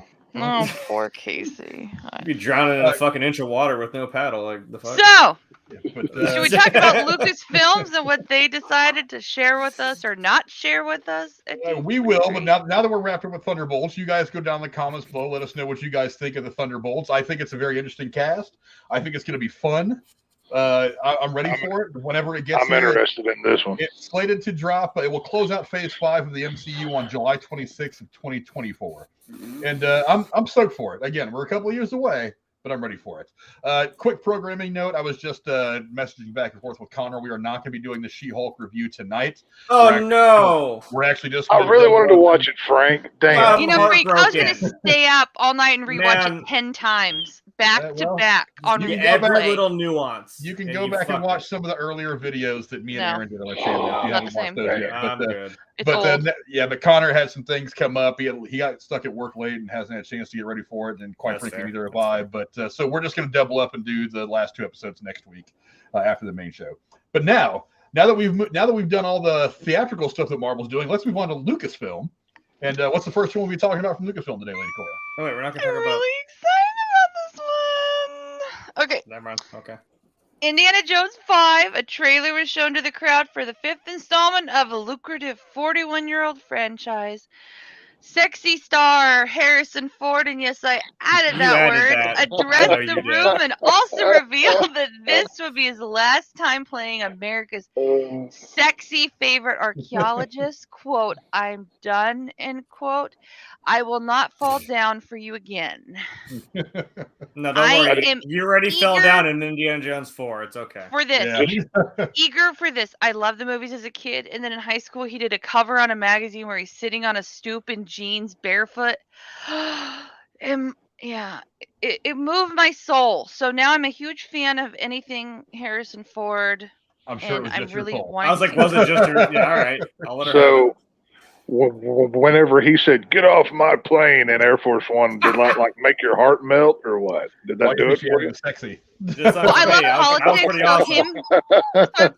I love politics. So Harrison Ford playing president, is doubly up. Is that not already badass enough? Yeah. Basically, you're saying Harrison Ford puts the hitch in your giddy up. That's what you're talking Harrison about. Harrison Ford in a suit with a gun. Being badass, that's trifecta. Well, okay, question. Does Indy go on a mission from his nursing home in this film, or what's going to happen in this film? No. There is some little, I don't know if they showed it in the trailer, but when we first talked about this last year, I think there were leaked photos of a World War II Nazi train. So I think it's going to be flashbacks to stuff about stuff he did. When it was good. Back in the day that wasn't covered in the other movies. And there's a guy that looks a lot like Harrison Ford doing stunts in the photos. So I think it's we don't know yet, but yeah, I'm not sure. There's still not a whole lot of plot that's out there about this thing. I mean, he's also like 80-some years old. I don't know how you're going to go back to the Nazis thing if we already kind of went through the into like the Cold War here, because with the Russians, I'm like, no, I'm not mad about that fact. It was like, well, that makes sense in the time period we're in. I'm like, yes, I know the Nazis was the big thing, and we kind of moved away from it because they're just non-existent at that point. But yeah, you said, what are we doing now? I've heard a lot of rumors. I've heard that this movie is either very flashback heavy, which okay. I mean, you had the Nazi train. I mean, I think we showed those stills on this channel a long time ago when they came out. You have the train with the Nazi symbol and the paintings on it. So obviously, I mean, this movie, dare we say, could it be a prequel? Could they actually go back? I mean, because remember, we already made a prequel though. Because remember, the Temple of Doom, technically speaking, happens before Raiders of the Lost Ark. A lot of people don't realize that, but I mean, so I mean, could this be a prequel? I mean, is this just flashbacks? I've heard things about time travel. Maybe along his archaeological journeys that he's found some ancient time machine, or maybe the Germans figured out time travel and we didn't know it. I mean, I always said the next logical step, I don't know, find the Fountain of Youth. That'd be a fun thing for him to go find. It's not really a religious thing, but it's something that's kind of... Well... No, he found the Holy Grail, and he's, I guess, technically immortal now, but not really because he passed the seal. He passed the seal. But will the ultimate question of Indiana Jones be answered? Does it truly belong in a museum referring to Indiana Jones 5? I mean, is this where this movie belongs? No. The ultimate question is, does he die in the jacket and hat? And then Shia LaBeouf just kind of casually walks in. Yeah, no. A lot of no. Every no. Fuck that. Leave him in the other movie. I'm like, we're at the end of the movie. Do not do that shit. No. You know what they should have done, Jeremy? The aliens who left should have taken Shia LaBeouf fucking with them. That's all. Maybe they did. We didn't see it. There could have there been a you go. post-credit scene. Well, the wedding was after the fact, and he was at the wedding. But, He had a pretty cool motorcycle though, so his motorcycle. Oh, But I'd go watch Indiana Jones 5 though. I'd check that out. Look, I'm interested in it. I mean, look, for one, it's an Indiana Jones movie. For two, Right. I don't think Harrison Ford would have come back for another one if he didn't like it. You know what I mean? Okay, but Because- he may have liked because- 4, but like the Star Wars thing, he came back. As long as you kill me, I'll do this fucking shit. hates Star Wars. I think he closetly hates Star Wars. I think he closetly. I don't hates think it's the character. closet. I think he kicked that bitch open He and was like, I publicly hate comes this. out about that stuff. Yeah, he hates does. that. But yeah, I kind of don't want him to die. I feel like I know he wants the character to die. He's made it very clear that Han But Solo. wouldn't it be Indiana cool Jones, if he wanted the died character like to die. saving something or someone? It depends on the story. I mean, we don't even have Also, a plot for this thing yet. Yeah, I'm like, does Marion come back? Because now they're married. We had that happy ending finally. Like, Yeah. Can they bring back Short Round? Short Round needs to come back too. he did come back in that one movie, so I mean, maybe that'd be a cool resurgence to have him Well, come back in this movie. They did have that picture that came out from D23 because he was actually the guy that played Short Round was actually there. So there was a Ooh. picture. Oh, really? Of them, I didn't there see was a that. picture That's of them big. reuniting, and they had a hug and took some pictures together at D23 last week. He wouldn't have been Oh. there for no reason. Like, there's Well, then no bring way. back Short Round. There you go. I like it. Well, I'm cool technically with that. speaking, I think that movie, Everywhere, Everything, All at Once, that he was in, where he plays Michelle Yeoh's husband, Mhm. he's in that movie, and I think that's technically a Fox/Disney thing. So he, Yeah, but actually conveniently, like Disney now. So now I'm not. Now I've heard no whispers of him being in this movie at all. Would it be Right. awesome if he was in this movie? Oh, absolutely, it would be. Well, I mean, just wouldn't like- that- I just saw that trailer for. I was just looking through trailers for D23, and all of a sudden I come across National Treasure. I was like, whoa, what? No Nicolas Cage. I'm like, okay, fuck you. I don't care then. Like, yeah, we'll talk about that trailer here in a minute. But Yeah, that's the a one thing- travesty. The one thing that surprised me about this is we didn't get a title for this one because this movie, principal photography, is done, and they're in the final stages of editing. So now would have been a good time to say, okay, now we've got a title. It's going to be Indiana Jones and the blah blah blah, and Right. that it would have been cool to have had finally hit us with that title card. That would have made it feel more real because there's still a part of me that's like, is this movie really coming out? but do we know when it comes out? Because if they don't even know that, what's the point of holding on to a title if we're just not gonna? I'm not sure if there's a release date for this or not. So if they don't even I have could that, see this. I could see this going straight to Disney Plus if I'm me. I Disney don't. Plus. No, I disagree. I don't know. Huge theatrical release, and I don't think it's coming out until 2025 or I something. don't, So you have to wait 3 years. If they I did don't something think like we a forgot young about Indiana- 4. I'm just saying. I don't. If they did something like a young Indiana Jones again, that would probably be a series that went to Disney Plus. That'd be cool. Like, And I wouldn't mind that at all. I mean, because look, I used to watch the Young Indiana Jones back in the '90s. I thought that was a pretty fun show. Something I'd do after school. It was when I when, was doing Frank? homework. When did It you was watch that? when I was a teenager, when you were still in diapers. when what It was was the decade you were watching that in? one of the All right, 5 Tex, we gotta start projects. taking points. I was One there. one of the 5 projects that came out of an entire decade that are still worth watching. Yeah, we understand. Oh, But Point for the 80s. yeah, I'm surprised we didn't get more. But I mean, again, let me try to look real quick and see when this is coming out. Because again, I don't know if they've actually given an official release date for it. Cora, I've got a whole. I'm waiting for him. He wants to do like a little fireside chat. I've got a whole list of 90s shit. I'm ready. I'm ready. I'll order one of those little bells, on like on eBay, like they use for like ding ding ding, and I'll do one for each of you. And No, like But I said, let's we be need to real. bring back celebrity okay. match Here's the with thing. Frank. The film is scheduled for release on June 30th of 2023. That's summer movie season, kids. there you go. Following several delays caused by production setbacks, COVID-19. Yeah, that's not unheard of. And so far, the only people we've got in it: Harrison Ford, obviously. Phoebe Walker-Bridge is playing his goddaughter, and John Rhys Davies is coming back as Salah. Oh, Makes me very, very shit. happy. Yes. Love it. All right. Also, I'm here for Salah. Oh yeah, Mads Mikkelsen is obviously he's gonna be playing with a bad guy. Toby Jones is in it. Antonio Banderas is in it.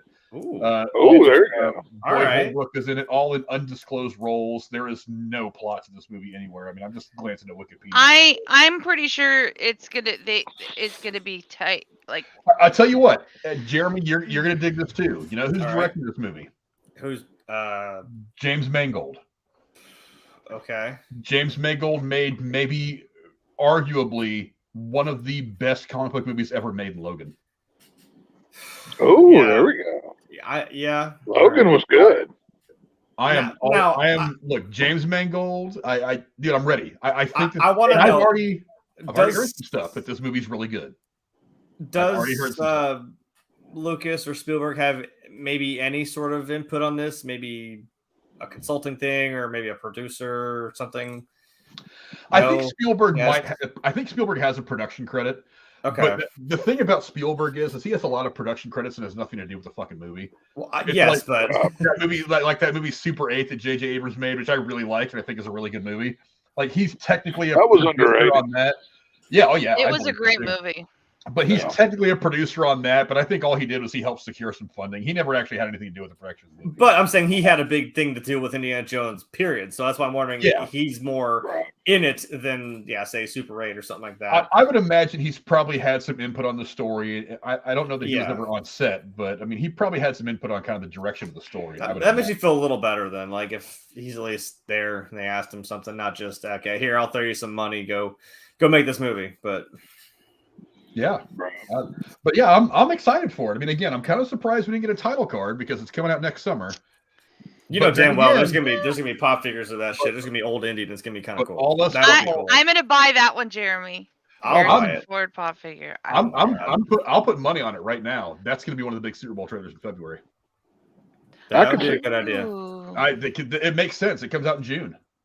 I could see that. Casey, Indiana Jones and the Search for the Lost AARP card. Okay, Casey gets points for that one. I'm going to give Casey points for that one. Ones. Feel free to read the others. But that was one I'll give him. He's been going.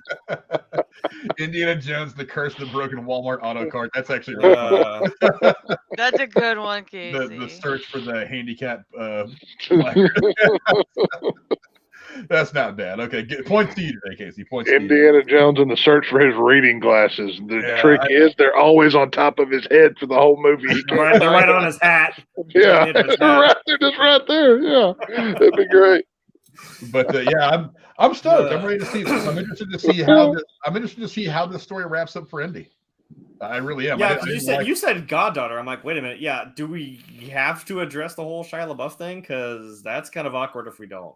Like I said, remember, he's not famous anymore. He told you. I know. That's what I mean. Like since 2008, he went to India to go, find himself after hitting Chris Rock. Oh wait, wrong person. Yeah, look. I'm just saying, a lot has happened since 2008. So that's where Amber Heard should go. She should go sweep dirty floors. Amber Heard needs to go do some ayahuasca and figure her shit out. But that's beside the point. But go down to college below. She should go marry Casey. There we go. Oh, I wouldn't wish that on Casey. No, Casey still wouldn't know what to do with her. He still wouldn't. You want to go to Mania with me, and then you can sit there in the hotel room with me and watch me talk to my friends on Skype? Casey likes them thick, anyways. He wouldn't be interested in that tiny thing. So, yeah. Well, hopefully he doesn't like them crazy. Hey, I'm not lying. I'm not lying there, Cora. I'm just telling the truth here. So. Well, he also has an affinity. Well, it doesn't matter. Anyway. It's Casey. It doesn't matter. Next. Casey in the bathtub. Anyway. God, go down the comments below. Let us know what you guys think about Indiana Jones 5. You guys interested? I'm certainly interested. And then, of course, Casey or Schleppy jumps in with Indiana Jones and the Curse of the Winter Spot. Oh, God. Schleppy, what's up, buddy? We're just shitting on Casey a little bit, but don't worry. If we wait 5 minutes, he'll go take a bath and fall asleep playing Fortnite in the tub. So he'll be gone soon. Probably. But Lady Cora, what's the next Lucasfilm movie that we're going to be talking about? Willow. That I have to tell you, as a kid, that movie freaked me the fuck out. I can't tell you why. I don't know. A new trailer for the reimagining of the 1988 fantasy classic was shown, and Christian Slater was revealed as a cast member. He joins an ensemble that includes Warwick Davis, Joanne Whalley, Ruby Cruz, Eric Kellyman, Ellie Bamber, Dempsey Burke, Amar Fuckafino, Shada Patel, and Tony Hashtag Ravalori. And I guess it's a 20th Century Fox thing. I don't know, Frank. Do we need a new Willow? Yes. No. Look, for one, Take I the love 80s dick out of your mouth. No, we don't fucking need it. No, I love the original film. I will take that. Ding ding, point for 90s. Balls and all. I will take that one. But clip that, please. This movie is super fucking fun, and I'm canceling right now. I'm not really into the sword and shield stuff. I've said that 100 times, but it's like this movie was. I thought it was wildly entertaining. It was one of the great fantasy movies that came out in an era when fantasy movies were still pretty good. It's got a young Val Kilmer in it in the movie. I don't think he's going to be in this limited series. Well, if you saw Top Gun Maverick, you know he's not in any shape to work. Well, I've heard that he might have something to do with it, but I don't know if it's a creative thing or if he's actually going to have like some kind of a cameo. I would imagine it's more on the creative side. But it's like you've got Warwick Davis, who's still as good as he ever was. You get Joanne Whalley, the ex-wife of Val Kilmer. Many of you may remember her from being Joanne Whalley Kilmer in many of her movies. But she's back. And Erin Kellyman, who played the bad guy girl in Falcon and Winter Soldier, who I loved. I think she was one of the best parts of that series. Oh, you're talking about Carly? Yeah, Carly. And then you mean Winter Soldier Falcon? Yeah, that one too. The words backwards. Both of them. And then Tony Revolori, who plays Flash in the Spider-Man movies with Tom Holland. So yeah, I think Disney Plus is a perfect place to do a series. I'm glad they're not trying to force a movie out of this thing. I think long form, 45-minute episodes is a great way to really get back into this world. And I think it's going to be fun. I mean, the original was done by Ron Howard when he was really hitting his stride as a director back in like the mid-late 80s. It was a fantastic movie, really deep story, really great world building. It's a hard movie not to like. So yeah, I'm all for going back to this. And I saw the trailer, and the trailer looks good. I mean, I still have questions, but the trailer looks really, really good. So I'm down. I mean, Cora, do you remember what you were watching Willow back in the 80s? Right? You said right. Cora stepped away. I'll go to text then. No, I'm here. Sorry, I was 6.5 at the time when this, and I saw it. And I don't know what it was, but it gave me nightmares. So I've never watched it again since. I'm gonna be very honest. I'm not much, like you said a minute ago, I'm not much onto the sword and shields and all of the blah, blah, blah. It's been probably, I bet I haven't seen this movie in 25 years, if I had to be honest. So, this one's not for me. I hope it's good. Hey, if it's Val Kilmer in it, I'll check it out. His part at least, but that's probably about as far as I'd go with it. I mean, it ain't for me, I guess, you know what I mean? Jeremy, I don't know if you've seen the original Willow or not. Again, it's. I know I was fairly young when that movie came out. And I know that you're a little wise beyond your years compared to a lot of my friends in your age group. But I mean, yeah. What do you think about the idea of the Willow TV show? I actually have not seen Willow, but I know the premise. I guess that means I might be the only one who is, the Sword and Shield. I play D&D and I play a lot of fantasy games. I have a Skyrim tattoo right here, so I might be the nerd. Target audience. What's wrong with you, nerd? Jeez. But watch your mouth or I cast a spell on your ass. Okay, Harry Potter. Hey, man. You don't know. Anyway, I don't know. I mean, it's Expelliarmus, Jeremy. No, you gotta go worse than that. You could, this could be a series, and it could be an interesting series. I'm to a point now where I'm like, oh look, another thing we have to remake from the 80s because everybody is still alive. Let's just keep doing that, because otherwise we're gonna make movies about Johnny Depp and Amber Heard. I don't know. Ooh. Yeah. That's a heck of a rock and a hard place. You have to watch the Amber Heard Johnny Depp movie or some nonsensical remake that you don't care about. That's a hard choice. I don't know. That's just kind of where I'm at now. I'm like, it's weird where I'm like, I don't know. Can we not make something original? Can we not just, where's all this creativity? Because I'm pretty sure for the last, I don't even want to say 10 years, but like for the last good while, that's all we have been doing. Is now, will you feel the same? 30-year sequels. And I've been saying, trend that shit. I don't care. Trend that shit on Twitter. 30-year sequels. Because it is pissing me off how many times I've already said that. And it's like, come on, I get it. I don't care what Willow is doing now. Well, that's a fantasy world. He could be 1,000 years in the future. Do I really care about what the fucking Sanderson sisters are doing now? No. But like, hey, it's fun. I'm looking forward to Hocus Pocus too. That's why I'm saying I know I'm also the Halloween person. Like, but I'm saying right. I'm going to watch that. But I'm just saying, like, do we need to keep doing that? Do we need to keep bringing back Top Gun? Do we need to keep bringing back? I almost said Back to the Future. Jesus, don't do that, please. I know. Do we need to keep bringing back Indiana Jones? Do we need to keep bringing back all these things that we already kind of made some finality to? And I'm like that's why with that, I'm kind of like, you literally even said we ended it perfectly. How do you not end an adventure movie? They're all riding off into the sunset, literally on some horses. Right. Silhouette, credits roll. Perfect. And you're like, yeah, but like in the 50s, there was like aliens and commies and shit. Don't you want to see that? No, I don't. Look, the way I feel about this is, for one, it was a very big world that hasn't really been explored outside of the first film that came out in the mid-late 80s. Yeah, that's fine. So if we can get a new TV series, 6 films out of J.R. Tolkien stuff from The Hobbit and Lord of the Rings, then why can't we go back to Willow, which is basically a similar kind of world, and find more stories to tell? I almost did say there wasn't anything previous. I'm like, no, that's a lie. There was that really nightmare fuelish version of Lord of the Rings from like the 70s. Now, yeah, true. I forgot about that shit, and I just they did that in the 70s. They tried it, yeah. Really? Yeah, I'm about to look that up. I didn't know that. I haven't seen it, but I've read that it's historically bad. Have you seen Have you seen Heavy Metal, like from the 80s? Think that, but do I want to say worse? But like, because you know what I'm talking about. That style, it's inherently a little weird, but it's that works in that context. But when you're trying to do that weird animation with Lord of the Rings, and then you're trying to rotoscope like real people in it to make them look animated, and it's just it's like they kind of went through the first part and then the second part, and then they kind of just ended real fast. Like it was starting off pretty good, but like we got it. Oh fuck, we need to hurry up, jump, and it's it. They got to like the Battle of Helm's Deep, and they're like, yeah, nothing bad ever happened ever again. I'm like, that's hilarious. I'm like, hold on. There's, I know Peter Jackson made some great movies. I know he won many awards for it, rightfully so.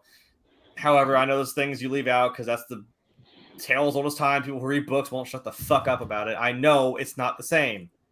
Separate yourself. It's not the book, Jeremy. It's not as good. I know. Like, I want to punch somebody in the face every time they say, well, Harry Potter did. I know he did. I read them too. There's only so much you can do. You can tell more in a book than you can in a movie. I understand that. And you need to as well. However, like, I know it's not, they leave a lot of things out, and there's a lot to be left out. Like Frank said, there's a big world that you can really discover, and there's only so much of it you can do. But hey, Jeremy, I gotta say, out in the water. You're in top form, being badass. Like, get to the point. Tonight. You're on it. You're doing great. Yeah, I love it. He had his Wheaties this morning, by God. So. He's like, this is like the perfect Jeremy for the show right here. Yeah, it's Haunted Cave season. Opening night is tomorrow night. This whole week I've been in that fucking. Did you finish the jacket? The what?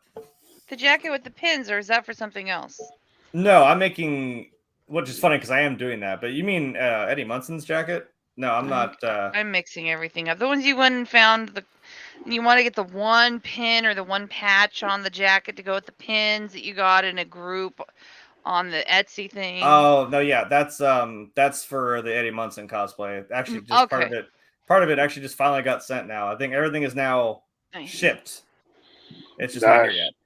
No, but that's funny you say that because someone did say they were doing up their vest, and I'm like, oh, I'm doing mine too. I said, fuck it, I'm in a weird vest decorating mood. So we all have like a weird kind of biker look. So I have like the studded like black like. But you need to get a bedazzling thing with the little crystals and do like a. I've already got like the studded jewels and shit on it. And I've got this, Eddie Munson was not in the gay pride parade. He didn't bedazzle anything, Lady Cora. No, I'm not bedazzling that. I'm not bedazzling my devil. I'm just saying. Rhinestones can be for anybody, said Elvis and Liberace. Yeah, we know who they're for, Cora. Come on. Yeah, that's I'm Texas just saying. thinking. That's it. I may or may not in my devil speech may have mentioned when I notice somebody who is obviously homosexual. I'm like, oh, I know why you're here. You're not being judged. You said bedazzle is not. I'm like, I didn't say it was bad. I just was trying to be funny. I didn't. Cora opened the door, and I just kicked it in. This is her fault, not mine. So we're clear. Me and Tex are the entry team. You kick the door, down. and I'm right behind him. I'm creeping rooms Yeah, and you shit. hold a gun, but I have a vision of you holding a bedazzling gun at a craft table, trying to carefully get this little crystals perfectly touching to get the crystals come. Oh, We're talking about Willow, not the dark crystal. Next. I'm muting myself. Bad touch, Cora. Bad touch. Bad touch. She's responsible for Jeremy, so moments. you don't know this, but on Drew's show, there was this discussion, and I just got really mad at Tex about something. And people, so I just said, bad touch, Tex, bad touch. Like, made me mad. So that's what this is in reference to. And I swore I wouldn't say it again, but he just made me mad again. I'm sorry, Bolsey. Not that hard. Do we have to go to extreme measures here? Like, just saying, we have to stream snap somebody. Because we will shoot first. Grim Tuesday shot first. That's probably fair. That's very accurate to my. He can either put a curse on you or shoot you with a Star Wars gun. Either way, one way he's going to take you out. That's all that matters. Magic guns, whatever. I got you. One runs out, we're going to the other. Damn it. Sorry, Frank. I just was trying to make a joke about him bedazzling a jacket. I had no idea. This is how it always goes with you guys. Once or twice a show. If I have you noticed, she starts it. I do not always start it. This is like 80% of the time. It's usually. It's not always me. It's not always me. Who is the one who says squirrel moment? It's you. Yeah, just shut up, Jeremy, and just work on your jacket. I will. Well, moving on. The 90s suck. Moving on from that, actually, I'm about to give the 90s a little bit of credit to this next one, but moving on from that, let us know what you guys think about the Willow Disney Plus TV show that is going to be coming out on Disney Plus. I don't think there's a release date for it, but 2024 probably. 2020, yeah, probably 2024. They're teasing us 2 years out. They're just cock teasing us from 2 years from now. But go to the comments below and let us know what you guys think. And now one of the better products to come out of the 90s, Lady Cora, as we go to Disney's live action section. What's the next thing we're going to be talking about today? One, I need to preface this with I hate live action Disney movies, so the tone of my voice will not be excited. So, calm down. Mufasa the Lion King. The prequel's title was announced and a sneak peek was shown in the room. It will be released in, drumroll, 2024. 2027. 2024 is the year Frank becomes president, everybody. Yeah, hopefully. I'll vote for him. But I look, again, one of the great things to come out from the 90s. Look, a lot of Disney's animated stuff from the 90s is awesome. When they got back into that stuff, I mean, that Little Mermaid, which is going to be the next thing we talk about. I mean, a lot of that stuff was actually really, really good to watch, and it holds up. I mean, yes, it's kid stuff, but I mean, they're actually, the dialogue and the writing for that stuff was very, very well done. I'm excited to do a little bit of a prequel to get into Mufasa. I don't know, though, if they have James Earl Jones coming back to do the voice. I think that's where Jeremy was about to go. That's the first thing I want to know. And the only thing I really want to know, to be honest. I really hope they do, because he was one of the few voice actors from the animated thing from the 90s that they brought back to do the live action version a few years back. And he's still with us, thank God. He's still relatively healthy as far as I know. So let's get this guy in front of a microphone right now and record. It should only take him a week or so. This guy's a professional. Let's get him recorded now for this movie. Jeremy, like I said, I'll give the 90s the wins where they deserve them. Lion King is one of them. What do you think about the idea of a Mufasa prequel to the Lion King? Oh, you're going to give us two because of the Little Mermaid. But anyway. Didn't they do enough with the Lion King taking it to Broadway and having it go all over the country? Yeah, but who wants to go the fuck to Broadway? I want to watch a movie. I think that is an interesting concept. I've heard it's really well done and it's really cool to see visually. I mean, okay, sure. Again, do I need this? No, but like just for the sheer nostalgia of like, I mean, if you tell me James Earl Jones is voicing him, because honestly, I wouldn't want anyone else, and I don't think that they would do this if it was anyone else. To be fair, so I don't know. I mean, I guess what else do we really know about the Lion King? I just got confirmation he will not be in it. Oh. It will be played by someone named Aaron Pierre. 5 days ago it came out. God, that hurt. They just lost their Lion King hard on. Well, that whole thing I just set up right there. You saw it. Yeah. You just saw my shit just drop live. Wow. Well, I just Googled it. That's all. Well, the face of Grim Tuesday right now is the face of disappointment. And well, that's what you get for messing with my bedazzling moment. It was just a fucking moment. It's not my fault you got confused on what vest I was, doing up. Anyway, that's right. Where did this go? I don't know. That kills it. I would be more interested if this was animated. I can't. Yeah. To me, Lion King is animation. It's nothing else. I saw the new movie. It looked visually cool. Whatever. I don't care. Like put it in 90s style animation, not new style, but 90s style, and I would be interested in it. Other than that, I don't have small children anymore. I'm not going to go see this movie. So it was like Avatar visually. Holy crap! Right? Did I care? Oh no, I didn't. I don't know. I don't necessarily need it, and I don't know.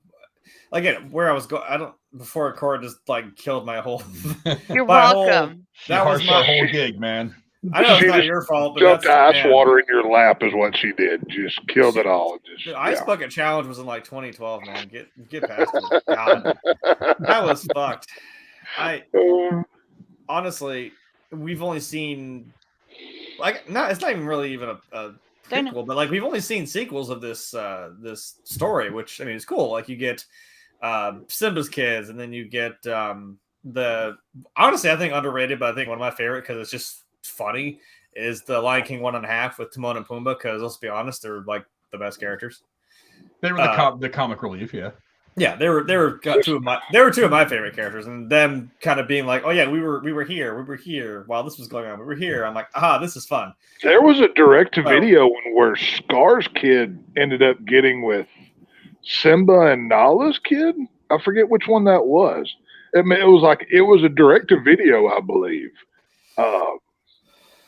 Which one was it? I can't. Somebody in the channel shouted out, but that was a better one too. But I don't think it ever went to theater.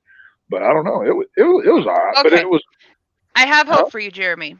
Oh, do you? I just listened to the guy's voice. He sounds a lot like James Earl Jones. Well, that was my second thought as soon as you said it. I'm like, okay, but it doesn't sound like it. But you don't. All right, you don't. And I'm gonna go to the video game right here. You don't pick the puppies perk in Fallout 3.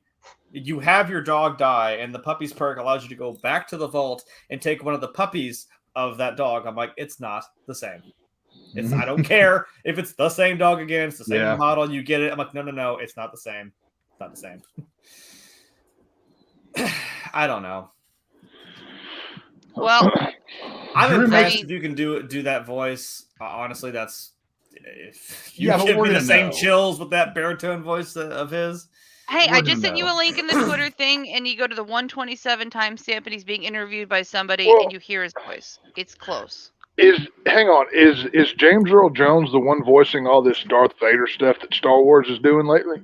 Yeah, I would think so. Yeah. Actually, in Obi-Wan, it was his voice, but it was computer done. That's the thing. Was it if he's doing Star Wars, why wouldn't he do Lion King? Well, he announced 2 years ago he didn't want to do it. The more Lion King, so maybe he's got an issue with it. Hey, well, he's working for the same company. I mean, what's the difference? You heard it from the lion's mouth himself. Look, he got paid to do Obi-Wan. He hasn't signed the contract yet, or didn't like the offer they gave him to come back to do this movie. I don't know. Right. That's my guess, because I mean, what's it all about in Hollywood except that coin, that big sweet dollar? So Exactly. And look, he might be 125 years old, but the man ain't stupid. The guy knows he wants to get paid. He knows what he's worth. So if he thinks the money wasn't right, then good on.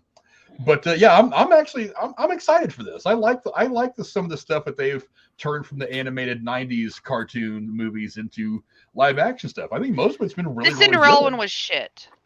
I'm a Cinderella fan, down to the Perrault books from France, 200 years ago, all the way up to Disney.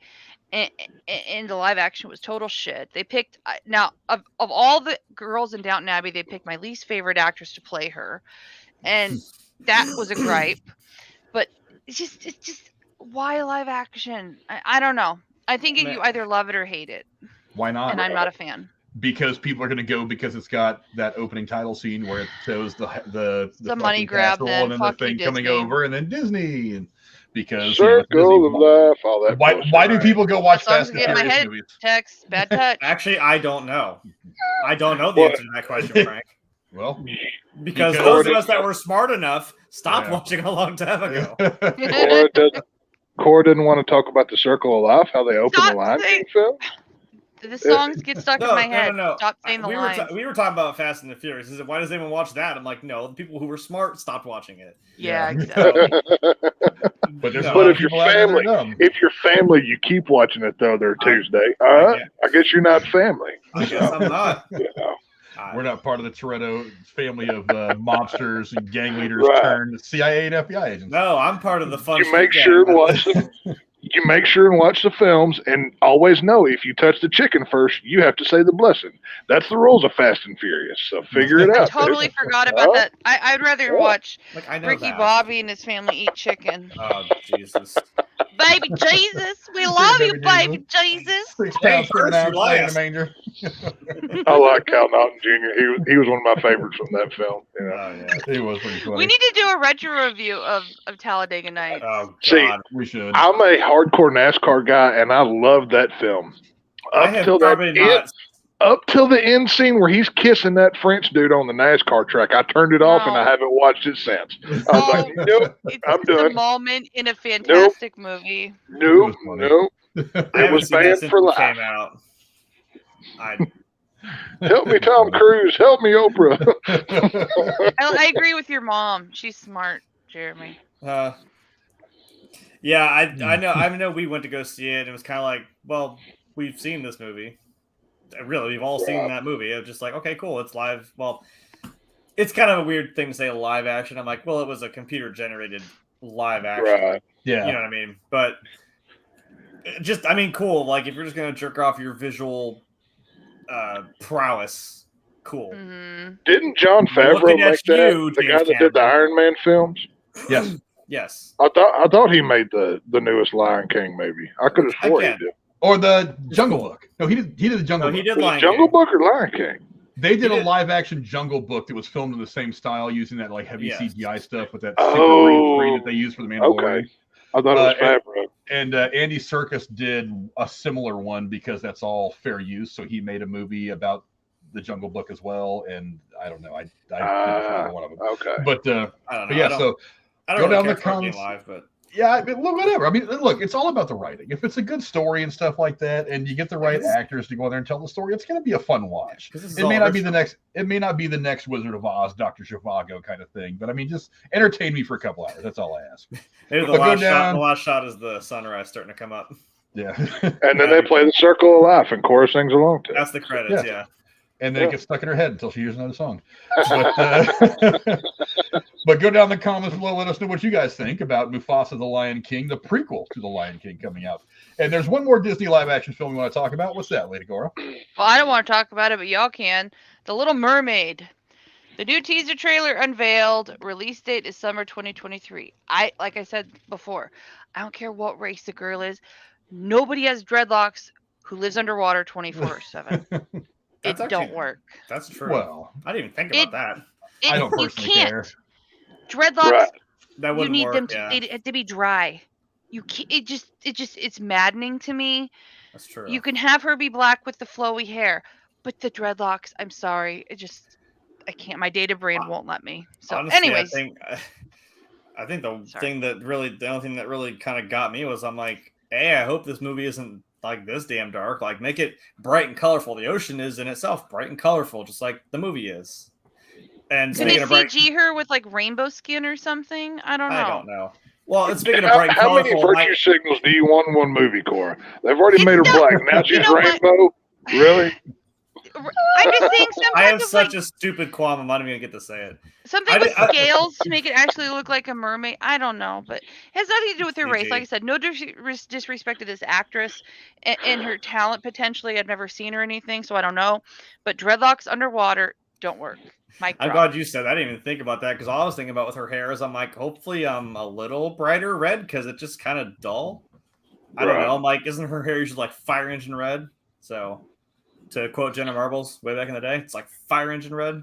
So yeah, this movie is, we've all seen the meme from Star Wars. It's a trap. If you comment on this movie and say, hey, that's not what Little Mermaid looks like, you're automatically racist. So just know that going into it. Now, I did see on Twitter. I saw it too. Somebody was, huh? The guy said in 24 hours after the movie's released, he's gonna do the whole movie. Well, no, what I was talking about was somebody had posted a picture of Black Little Mermaid, and underneath it had like a white blonde-haired guy as Black Panther, and like just complete all flip versions of different characters just to troll people or whatever. I thought it was funny. Wow. Yeah, I don't care. It's Little Mermaid. I'm not going to go see it. My kids aren't interested. Do whatever you want with it. I don't care. Yeah. I kind of think what Rachel thinks about this. Yeah, she's a fish. Who gives a fuck? That's me and her had that discussion today. I'm like, she's a fucking mystical like creature. No one cares. I really don't give a shit about what color the actress is. I don't either. Care. It's not important. I look. I mean, I don't know that I've never read the original book that came out a bajillion years ago. I mean, I assume that if mer people did exist and they were at least somewhat human-like in the top half, they're probably of different color. Who cares? But like I said, it's story, characters, acting, dialogue. That's what I want out of this movie. I just don't care. The people that are shitting on this because Little Mermaid is white, just come on. If any of you played Among Us, you're self-reporting now. You're get off the racist shit and understand that there are other races on this planet and they can be. Right. Yes. Look, I'm one of the people. I am all for the idea for Michael B. Jordan being Superman. I don't give a flying fuck if Superman is traditionally white. If he's white in the comics, that motherfucker is passionate about that project and he wants to do the role. So if I can't have Henry Cavill back, give me Michael B. Jordan. We better get him back. The only way I want him as Superman is if he's the version that is actual. There's like 1,000 different Superman. Val Zod is a black version of that character. Plug him in there. I don't know. For me, it's not a racist issue. It's a continuity issue. If you want to take Bruce Wayne, he's Batman, but now he's a gay Eskimo. Let's just go weird with it. Just throw something against the wall. It doesn't really matter. To me, that shows, you don't respect the properties from what you're showing or playing here. But I don't know. I don't like it. It really bothers me. The important part to me, though, is to respect the character. Right. Sometimes the character's race is just not fucking important. I was going to say that from like me, like my... Most times the character's race is just not important. And doesn't this discussion take away from the movie itself? It's like... I don't know. People are too hung up on that. That's the problem. Like, yeah. I was gonna say, like, just from a cosplayer standpoint, I'm like, I don't care who you are. If you do the character right, you do the outfit right, you do the whole kit and caboodle correctly. I don't care. I don't care what shape, what size you are, what. But get the hair right for where she lives. That's all I'm saying. I was just maybe. You're not wearing Crocs underwater when she has a fucking mermaid tail.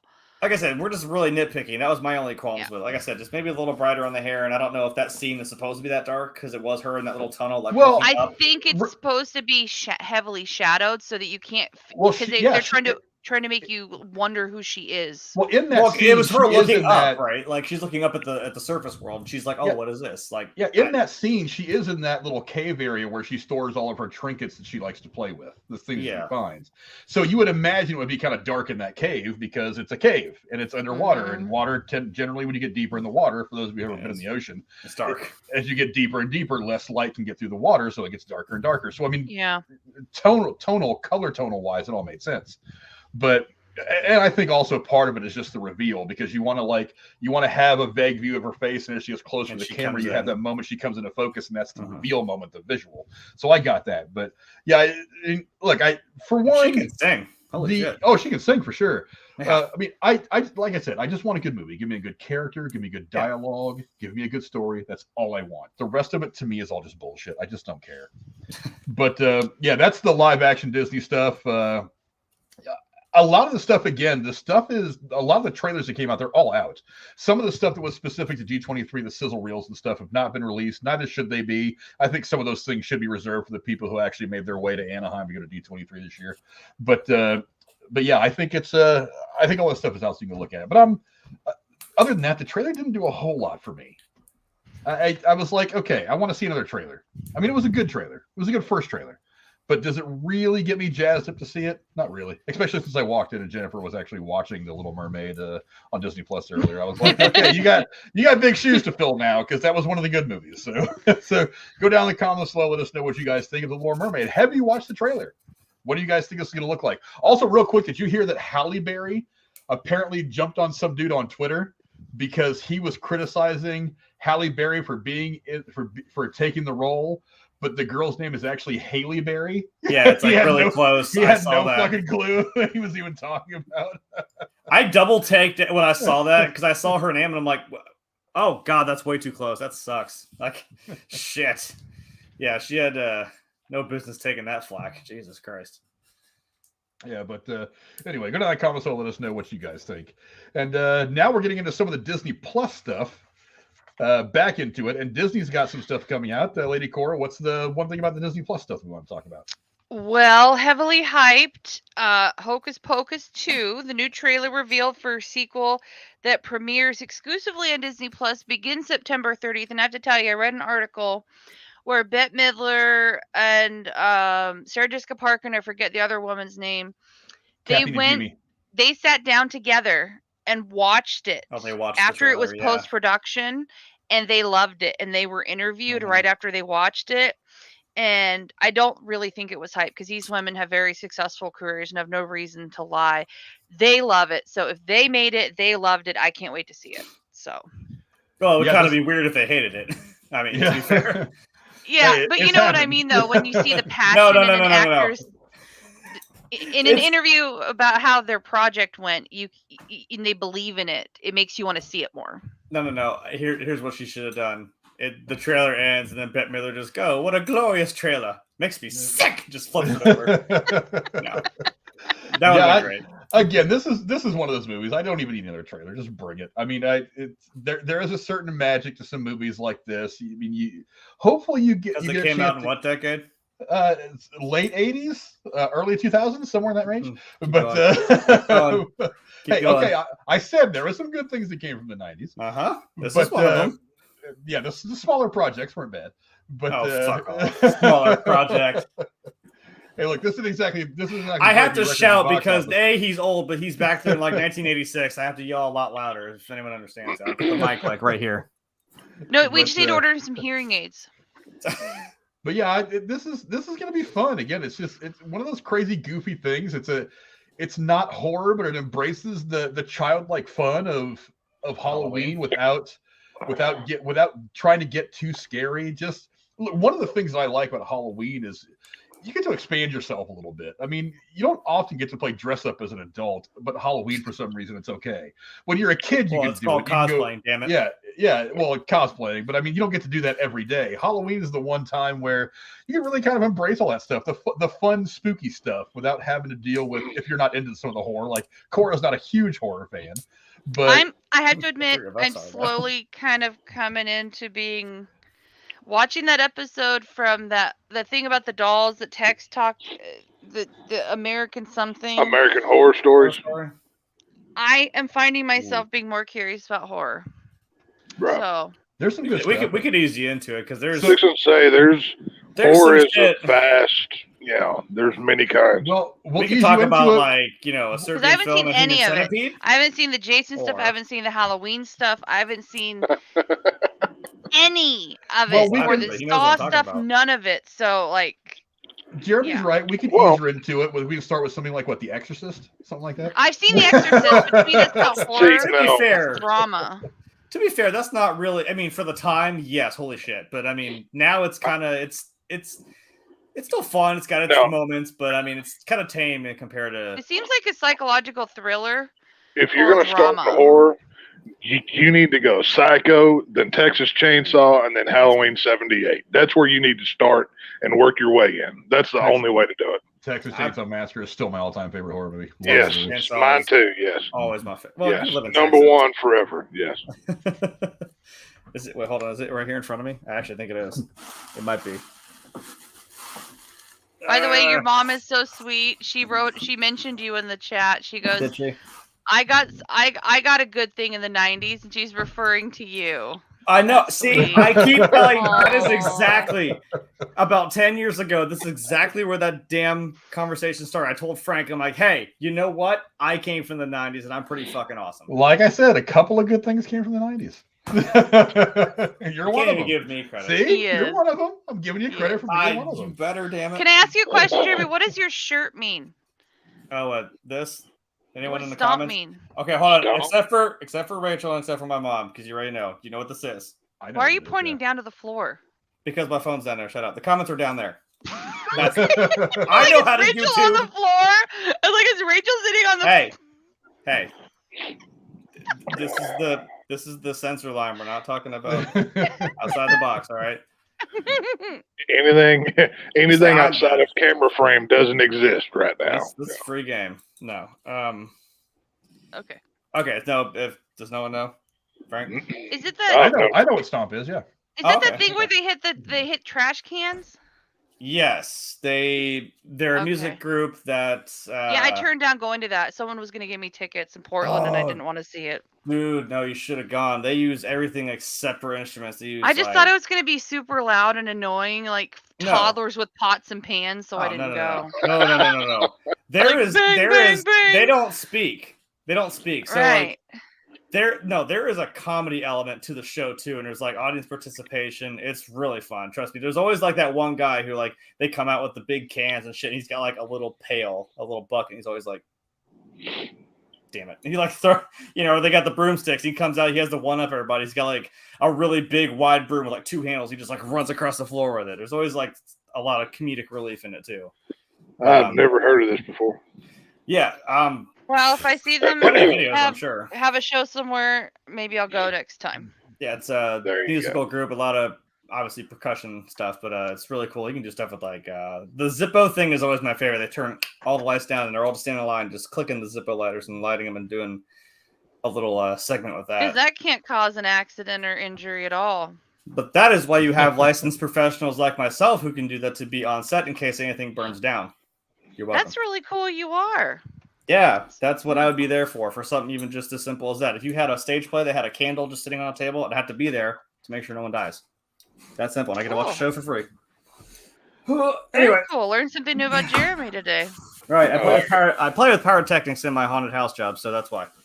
They don't let me do a flamethrower without putting in some time and money. Jeremy and fire. That's awesome. Yeah, it is awesome. You guys can go to my Twitter and see what happened when we played with fireworks in my backyard the 4th of July. I did not do that. Yeah, that was all me and Aaron. I did not do that, and I did not know those people. That was all me and Aaron. But yeah, moving on from Hocus Pocus, I mean, I think we all agree that movie is going to come out. It looks really, really good. We're all excited. It's going to be fun. So go down in the comments below. Let us know if you're excited for Hocus Pocus 2. But now let's move on into some of Marvel's. There's plenty to talk about in Marvel's television stuff that they're putting out on Disney Plus. And can I switch them out of order to talk about my favorite one first, please? Sure, go ahead. Why not? Loki.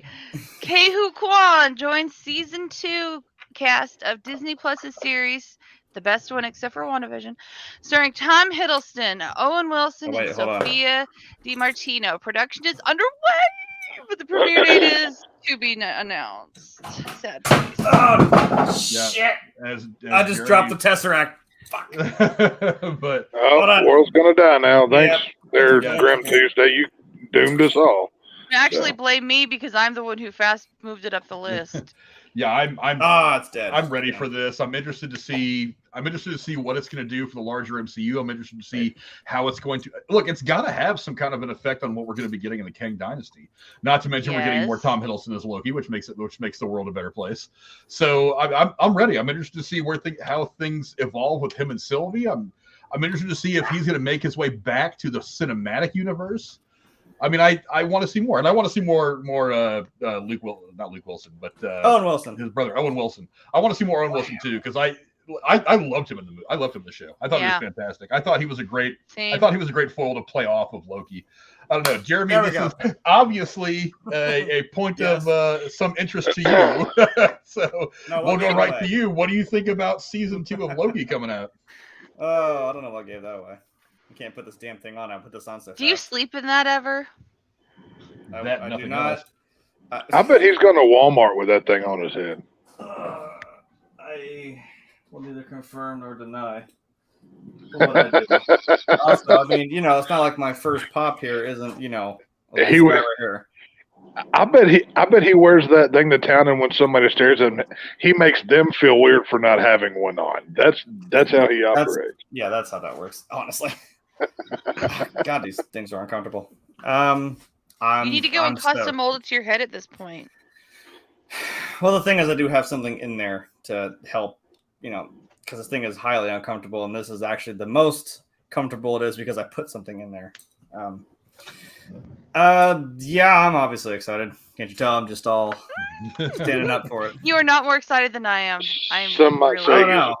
Are you wearing the? I don't think. I don't have to because I'm excited in my heart, Jeremy. Are you suggesting I don't have a hardcore?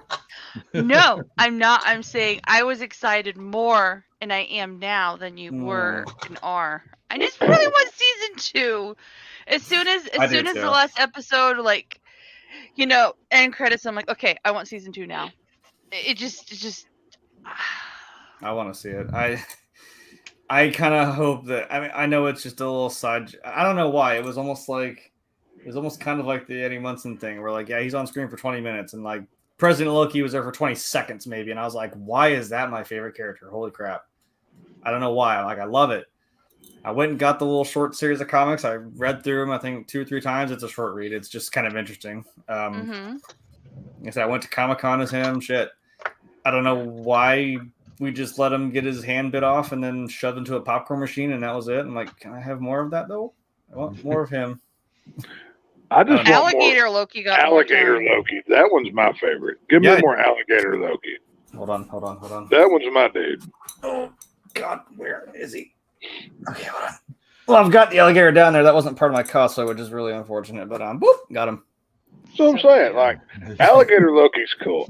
I want Alligator Loki, and Marvel needs to bring in Frog Thor from the comic book. I don't know to just tie into it. They're best friends or something. They become the new Guardians of the Galaxy once the actual Guardians. There's a lot of comics where they have the frog version of Thor, and you have Alligator Loki, and I want to see that. Whatever. There you go. That's so cute. There's your thumbnail. It's just me doing that. When we do season 2 Loki reviews, no, that's the thumbnail for your OnlyFans account where you pose as different versions of Loki shirtless. Do I need to do? Oops, that doesn't really make sense. I'm trying to make a name pun and I can't.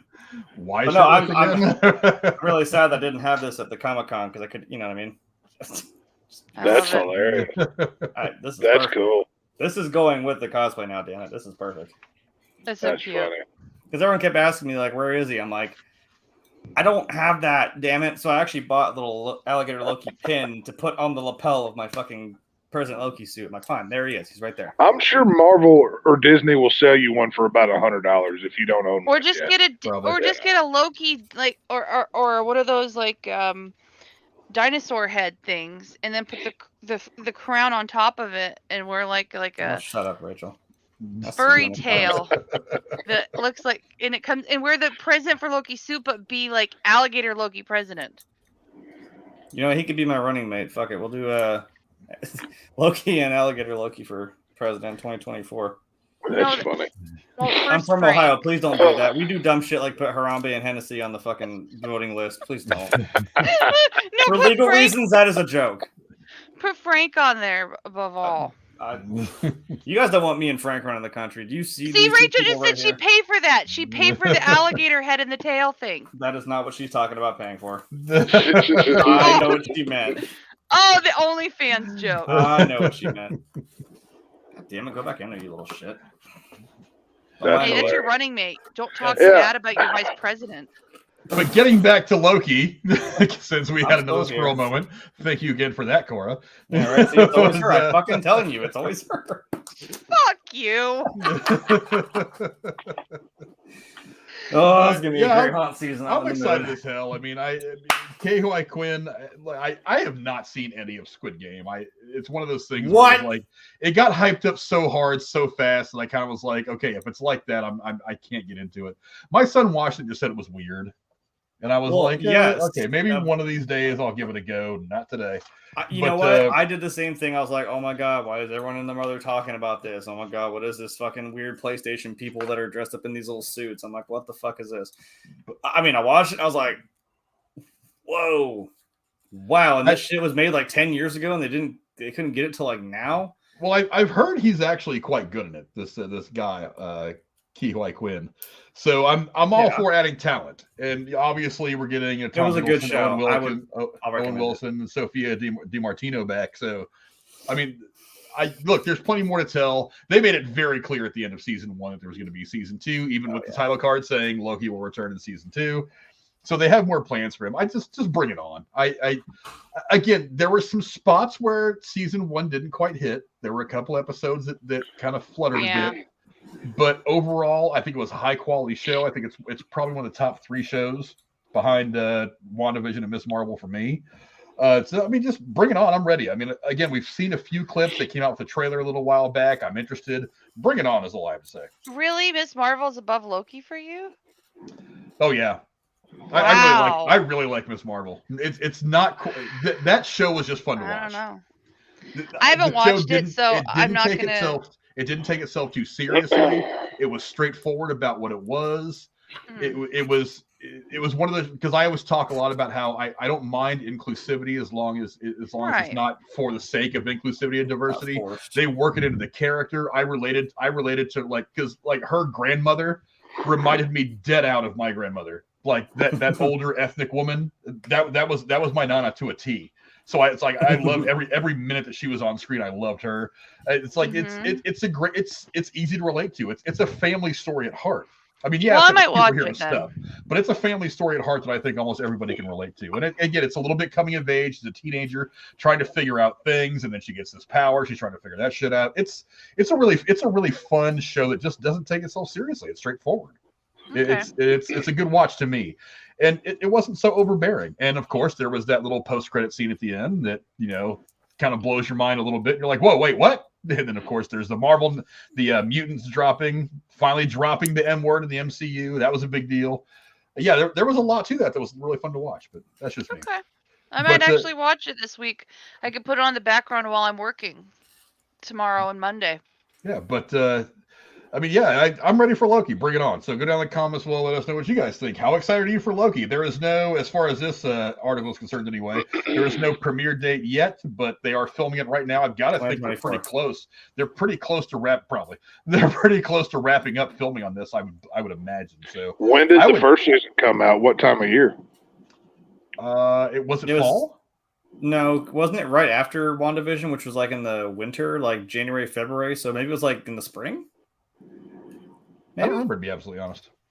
I don't know. Oh, okay. So I think it was the thing that was next after WandaVision, if I remember correctly. Or was it Falcon and Winter Soldier? I don't know. I don't remember. Bottom line is, I thought the show was pretty good, and I really like it. I'm ready for the next one. But Lady Cora, what's the next thing from Marvel Television we're talking about today? Sorry, I was chasing a mosquito. Ironheart. I hate bugs. Ironheart. I don't even know anything about this one. Here it is. Shakira Barrera joins the cast. There it is! I got it! It was right in my face! And I squished it with my hands. Another squirrel moment brought to you by Lady Cora. Wow. That's another one. She did that one all by herself, too. That was... I just need DJ Khaled every time. It's just another one. Every time he does it. You don't know how hard I've been chasing this mosquito for 45 minutes. I'm sorry. Anyways, back to the Ironheart. Shakira Barrera joins the cast of the Disney Plus series starring Dominique Thorne as Riri Williams. Premiere date is to be announced. 2024. Yeah, we're gonna be getting our first look at Ironheart here in a couple of months in Black Panther. I think it's probably gonna be pretty interesting. I don't want them to try to replace Iron Man with Ironheart. I just want her just to be her own thing. Don't try to be Iron Man Jr. Just let this character stand on its own. That's all I want. I think it's the best thing to do.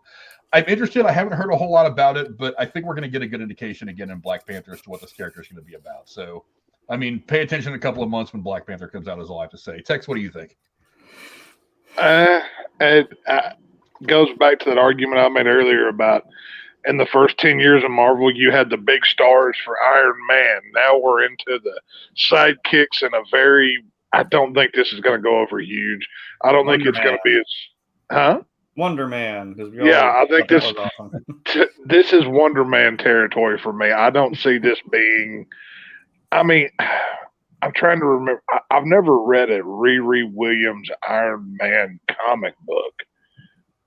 I don't know. It's got to be a newer character because it's not an older one, I don't think. But I don't know. I think she did debut like in the early 2000s, but it's a really popular comic book run.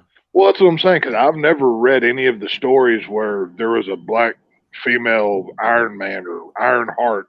I don't know. I'm not watching this one. This one's not for me either. Now, I will say, the people that call it the MCU, they have really good arguments why, because a lot of these announcements tend to go that way, but, Well, I mean, Disney's made it clear that diversity is one of the big things that drives them. Right. Whatever. Give me good characters and I'll let you have your diversity. Yeah, don't force it. Give me good characters and you can have all the fucking diversity you want. Good characters, good story. And I really don't care past that. I don't know. I'll watch a trailer and that'll be probably as far as I go with this show. So, Jeremy, what do you think about Ironheart? We don't really have anything else to go off of. I don't really know anything comic-wise, to be fair, so... Right. I'm not that read up on it. Yeah, I can't really make an opinion on it because I don't really know. So I guess just like you said, we'll keep our eye out because I guess that may be the next couple things here with Black Panther coming out. And I think really that is the next big thing, isn't it? Is Black Panther? Black Panther comes out in a couple of months, yeah. November 11th. I don't think there's anything in between then, right? Yeah. So I think that comes out at Thanksgiving. Yeah. So, but I don't know. Lady Cora, what do you think about Ironheart? I think it was November 11th. But yeah. Okay, the next one is called Secret Invasion. The full trailer for the Disney Plus series starring Samuel L. Jackson as Nick Fury. Woo-hoo! Yeah, baby. Woo-hoo. Premieres in 2023. Not 2024. This one looks They're running out of room here in these next 2 years. They're going to shove all this in there. I don't believe that for this one. Obviously, this is going to be much different from the comic storyline, Secret Invasion, because they half the characters that are used in that book aren't even in the movies or anything. But I like the conspiracy aspect to this. I'm interested in this one. I'll be watching this show for sure. This one looks cool. Yeah, I'm actually pretty. The trailer got me pretty stoked about it. I mean, Yeah. it's going to be I saw that. the one-man war that Nick Fury is waging against whatever is going on. Again, we don't really know exactly what the threat in this is yet. I'm sure there's going to be other trailers that come on down the line, but like Invasion of the Body Snatchers is what it seems like. It's the Skrulls and all of that or whatever. Yeah. Yeah, I don't know if the Kree are going to be involved though. I'm like, really, who's left? Is Captain America? I don't know.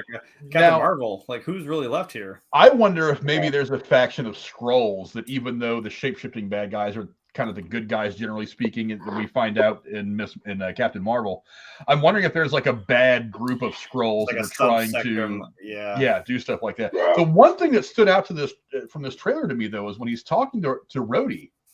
Rhodey's not in his Iron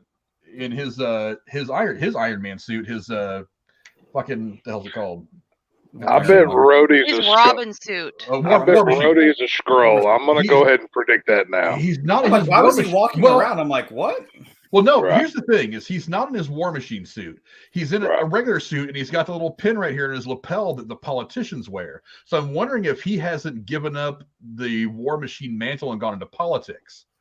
Because Don Cheadle has been quoted as saying that we're getting a very different Rhodey moving forward. Well, I thought I just saw something the other day that Don Cheadle was not in Marvel anymore. I'm like, maybe after this or something. I'm like, what are you doing here still? I thought you weren't around, but okay. I think he ends up being a Skrull. I think he's the big holy crap moment in this show. That's what I'm gonna be like a really like paranoid type of, oh my god, who can we trust? There's no one. Well, that's what I'm saying. That's why this is going to be fun, because everybody's going to be watching. Oh, okay. Well, who's going to turn? Did their eyes change colors, or did their ears, whatever? I mean, that's going to be one of those kind of deals. I think it's going to be a fun watch. It's going to be like that joke from Captain Marvel when he's sitting there in the little bar or whatever with her, and she's like, blast that jukebox. He's like, I wonder how many episodes. Okay, what am I supposed to know? Like, how am I supposed to know you're not a Kree or a fucking a Skrull? She's like, Skrulls can't do that. And he's kind of just like, I don't know that. Like, But I mean, yeah, shit. Nick Fury's about to go on a one-man army, and he's looking like really scruff, and he's been through some. I will say this. It could be 2 seasons, because on Internet Movie Database, it says 2023 to blank. So that'd be cool. There's 6 episodes, it looks like, and the first one will drop. Well, they didn't say a specific date, but if there's only 6 episodes, there's hope that there could be a second season. Well, yeah, they're probably just leaving their options open by the end of it. If people like it, they can do more. You know what I mean? Yeah. I would guess anyway. Set up for something else.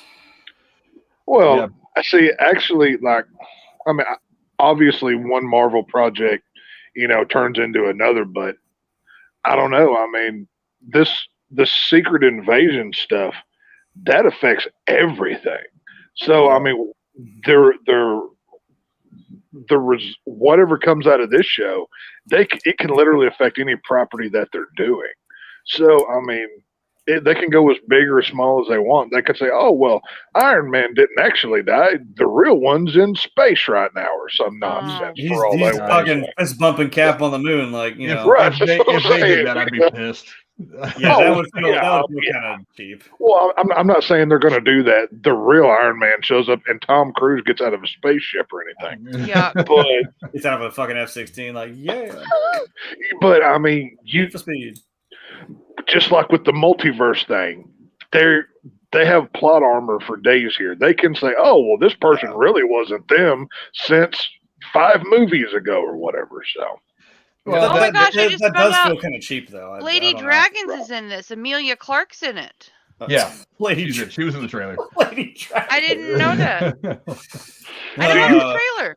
Wow. One of the things that also interested me about this trailer is that conversation he's having with Maria Hill. Maria Hill's obviously pissed off that he hasn't been around, and I guess she's tried to reach out to him to say, "Hey, I need your help with this, that, or the other thing," and he just hasn't been. He hasn't even answered the phone. So I wonder what's been going on with him out in space on that ship. Did he do something that brought? Oh yeah, he's definitely a lot more grizzled, and he was grizzled kind of from the jump anyway. So I'm interested as to kind of how this drives the rest of the MCU. I mean, are we going to get another galactic threat that maybe either he brought or he knows about? That's kind of what I'm wondering, but I don't know. But All I know is Secret Invasion is something they've been talking about for a while. I'm kind of all for it. I didn't read the comics, but I kind of know the basics of the storyline. And it was a good story. I think that's something very cool that could play out cinematically. I mean, because a lot of it involves aliens in space. I mean, it's a very cinematic kind of backdrop. Anyway. Well, to do the Secret Invasion story properly, you can't do it in 6 episodes of a show. Yeah. The Secret Invasion, they would have to have half of the characters that are already gone from these Marvel movies, but they would have to do it over like a couple big Avengers level type movies to do it properly. Like think Avengers Endgame and whichever one that came before. You know, like those two films. Huh? Infinity War? Yeah, I think Infinity War and Endgame, that's the level of like the Secret Invasion storyline would be. I mean, it would take a whole lot to do it. Yeah, it would need two huge parts to it, but what you're gonna do. Yeah, but I'm definitely interested in what this is gonna bring. Go down in the comments below, let us know what you guys think about Secret Invasion. If you saw the trailer, it's out there on the internet. You can go watch it. Lady Cora, what's the next thing we're gonna talk about? Well, Armor Wars. Don Cheadle reprises his role as Colonel James Rhodes in a standalone series that will show the character in a whole new light. Premiere date is to be announced. 2024. Yeah, Armor Wars has been this weird project that has been kind of kicked down the road a little bit. I mean, part of it I'm sure was COVID, but I think just creatively they haven't been able to nail this thing down yet, and that's one of the primary reasons why it was kind of that it hasn't really come to fruition yet. But obviously they want to do it. I'm interested. You said kick down the road. I think you mean kick down the roadie. Kick down the roadie. But to me, it feels like it's something that it's going to be its own. I feel like this is going to be its own contained thing because Armor Wars, as far as I remember, doesn't really lead to anything bigger in the comics. I could be remembering that way wrong. Never read anything about Armor Wars. I don't know. But yeah, I don't know that it's necessarily a big deal in the comics, but I mean, maybe in its own storyline, sure, but maybe not like for the larger universe. I'm not 100% sure. I don't know. Jeremy, what do you think? It could be a fun little contained thing. I mean, like you said, if it's just I don't know, if we got more of Don Cheadle's roadie, like you said, he's kind of going a different route. I mean, I don't know what this fits into with all this then. If he's taking, I mean, I don't mind him taking like a more political route if he's kind of going from that angle now instead of being War Machine, but I don't know, something maybe forces his hand and now we're shooting back up again. Who knows? Maybe we'll get a Pepper Potts series. Is this the one where Justin Hammer, the bad guy from Iron Man 2, is he coming back for this one? I've heard that he's involved in this somehow, but I don't really. But again, we don't. I really remember know hearing about the his story. name. Yeah, I remember them saying that Justin Hammer would be back, but I mean, it would make sense if it was a Armor War thing or whatever. But I don't know. I'll watch it. I'll check it out. But I mean, we'll see what comes of it. I don't know. Cora, what do you think? I know you're probably not too read up on Armor Wars, but I mean, do you have any thoughts on this? I've never even heard of it, but I do know James Rhodes' character from, the Iron Man stuff. I think it's an interesting character, and I think it's more interesting than, say, She-Hulk, so bring it on. It's not a really hard hill to climb on that one, but yeah, they haven't given us a lot of reasons to really like She-Hulk. So. I'm just looking for any opportunity to undermine that. No, it's okay. They take every opportunity, so it's only fair that we start swinging too. It's all right. It's not a. I'm when they say the phrase "quote standalone," it makes me think it's definitely a one-hit season. Like no, Right. Well, it's going to depend on whether it's good or not. I mean, if it's really good and it blows up to be something like WandaVision, then that's going to change their minds. I mean, right now they're probably just planning on one season. So you don't think standalone? So it's just for his character being standalone, not necessarily like the length of the season or the intention of it. Okay. It makes me wonder what it's setting up then. If we're now focusing on him, like, well, what does that mean then? Is he going to be a bigger part of something else? Yeah. There are other Marvel characters that have like Iron Man type suits. And once again, I'm just throwing this out here because I really want this character back, but it is comic lore that Punisher steals the War Machine War Machine suit, paints a big Punisher skull on the front, and he wears it for a good while. So maybe that's why he's not in the suit. Maybe that's why Rhodey's not War Machine anymore, because Punisher stole it from him. We see John Bernthal walk out there. Oh my I know God, it's not going to happen, but I'm just throwing that out there into the world. Maybe it will. You never know. But, I mean, there's, what is it, Crimson Dynamo with the Russian version of Iron Man? There's a bunch of different versions in the world. So maybe that's another part of the world. Right, that's what I'm saying. Maybe it's, like I said, Justin Hammer comes back. I don't know. I'm interested to see what this does. Again, I just want it to be good. It doesn't necessarily have to be a big part of the overall MCU. Just make it good. Right. Introduce a couple of characters that might be bigger in the MCU down the line. That's all I ask. But what's the next one we'll be talking about, Lady Cora? Okay, let's see here. Echo. Cast members. Echo. Did y'all hear that? I got what you were doing. Okay. Y'all hear that? You're welcome. Alec I can hear that over there. Vincent D'Onofrio, Devery Jacobs, Graham Greene, Cody Lightning, and Chase Spencer hosted a special look at the upcoming series that also stars, oh, are you kidding? Tontu Cardinal and Zahn McClarnon. Premiering day is to be announced. Yeah, the Echo character for me in the Hawkeye series was good, but not quite used right. I'm interested to see what they do with her later, because I think there's some depth to the character, especially with that final scene where we see her, or don't see her, as it were, squeeze the trigger on Kingpin. I'm interested to see how that goes. She's obviously got a deep connection to him, as she calls him uncle. She refers to him as uncle throughout the series. So I'm interested. I don't know exactly what this is going to be. I don't think it's going to be big off of Disney Plus, but I want to see this character fleshed out a little more. I think there's a lot of potential here. I don't know. Jeremy, what do you think? Yeah, again, it's a cool name. Yeah, it is. It's a lot of jokes, which kind of flew over some people's heads, but I got it. Right over the squirrel's head over there. But thanks. That's just your moniker from now on. Shiny objects. Oh, damn it. Okay, Loki. Hey, I mean, at least that is a legitimate nickname that two separate jobs that don't relate to each other have given me. So I don't know how that even came to be. So if the horns fit, the horns fit. They fit just fine. A little uncomfortable, but they fit just fine. That's everything else got going on here. I don't think that works that way, but sure. Okay. Dude, it's not comfortable with these on and all that crap. Trust me. I was at Comic-Con. I did that for the whole day. It was fine. You do it for the love of the game, right? Exactly. I do it for votes because I passed out stickers to everybody. Everybody wanted a picture. I'm like, so can I count your vote? I gave my Loki for a president sticker. They fucking love that bit. It was so awesome. Actually, I gave one to Red Skull. Speaking of which, I did, and he said he. Wait a minute. Let's see. What? Oh no, I was thinking about this show. So obviously, Echo is. Yeah, no, I was like, yeah, Red Skull. I'm like, yeah, the guy. No. I was thinking. I was following so Echo is Kingpin's niece, correct? Not by relation. I think it's like her dad worked for Kingpin, and they were very close. So she referred to him as uncle. They're not blood related. I also didn't see Hawkeye, so to be fair, I really have no damn clue. We know that there's a Daredevil show coming that I'm sure we'll talk about in a minute. But does he show up in this thing? Because there's an obvious connection that bears to be repeated. I think he's supposed to. We know that he's going to be showing up in She-Hulk at some point.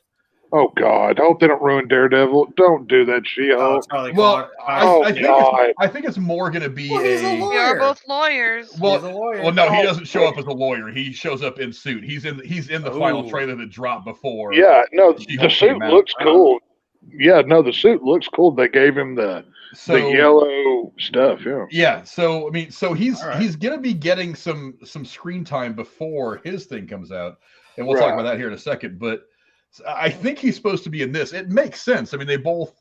I mean, he's blind, she's deaf. There is a connection of losing one of your senses between these two characters, and I think would be an interesting dynamic for their relationship, whatever it may be in the story. Hey, but they could also team up with Wanda. She lost her vision too. Yeah. I got jokes. Aw. I know. You can have blind, deaf, and dumb. There you go. You get all three of them. You can have She-Hulk. Oh yeah, you can have Casey. You can make Casey an MCU hero. Oh, But someone edit that poster right now, please. Take us on Twitter. I want to see it. Casey is the She-Hulk of the derailed community. I'm just putting that out there. That's all I'm saying. I didn't say it. Text it. I said it. No, I get credit for that one. I'm going to say it for Casey text. Bad touch. But yeah, I'm interested to see where this thing goes. Like I said, there's depth to this character that I don't think was really explored because she wasn't the focus of Hawkeye. So let her do her thing and let her grow a character, and it could be interesting. Again, I'm not a big fan of making her a part of the Avengers and having her fight like Thanos or something down the line, or Galactus or whoever might be the next big bad.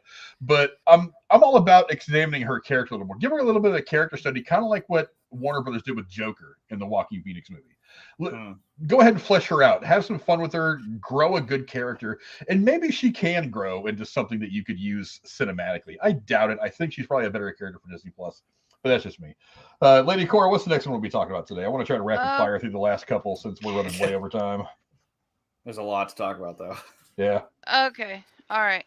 It was brought up a moment ago. Daredevil, Born Again. Kevin Feige and co-star Vincent D'Onofrio discussed D'Onofrio. You're making it so much harder on yourself. Fail. There's not that many syllables, I blame the mosquito. Anyways, discuss the upcoming Disney Plus series. We're eager to chat about the new Disney Plus series starring Charlie Cox. Production will begin in 2023, so we should get it in 2024. Nice. I could have swore I had a graphic up here for this. I guess I was wrong. I think the name's really cool, by the way, Frank. Born Again. I like that. You can't even see it. No, well, that's a joke. That's it. The Born Again, though, there's a reason for that. From what I've heard, we are not getting, and this comes directly from Charlie Cox, we are not getting a continuation of the Netflix Daredevil. This is a new incarnation of Daredevil. Very unfortunately, because I love that show. Right. But so this is going to be a new take on the character. It just so happens to be the same actor making it. Now, I think that's odd because you've already went and got the guy who played Foggy in the Netflix series to come back. So whatever. But I say Foggy. Yeah, his name is the character's name. His name is Foggy Bond. But his buddy, his cohort that he starts his legal partnership with is Can Foggy. you imagine that being your nickname? That'd be terrible. Hey. Foggy is like his version is like his Casey is kind of who he is. He just kind of hangs around. So. Can we call Casey Foggy on Sunday? I probably will, yeah. No, you call him Sweepy. That's what you call Casey. Sweepy. You know. But yeah, I just bring it on. I'm a little bothered that we're not getting a continuation of what we got on Netflix, but Charlie Cox is going to be back. Again, in Feige we trust as far as the creative stuff is concerned. I'm sure they're going to play off a lot of what we got in the Netflix series. So it's not like they're making him a completely different character. There's going to be different aspects of him. I looked it up. There's going to be 18 episodes. Yes. Oh, very, very happy for that. I am so glad that we're not doing this 6, 8, 9 episode bullshit. Well, I want a full season of him because the Netflix stuff was phenomenal.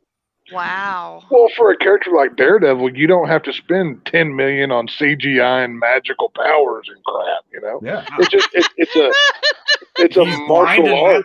That's it. Fuck myself. Daredevil. Look at that. That's an origin story right there. Somebody write that. Now Jeremy's blind from Loki's horn, so that's a whole different kind of superhero. But I mean, that's the thing.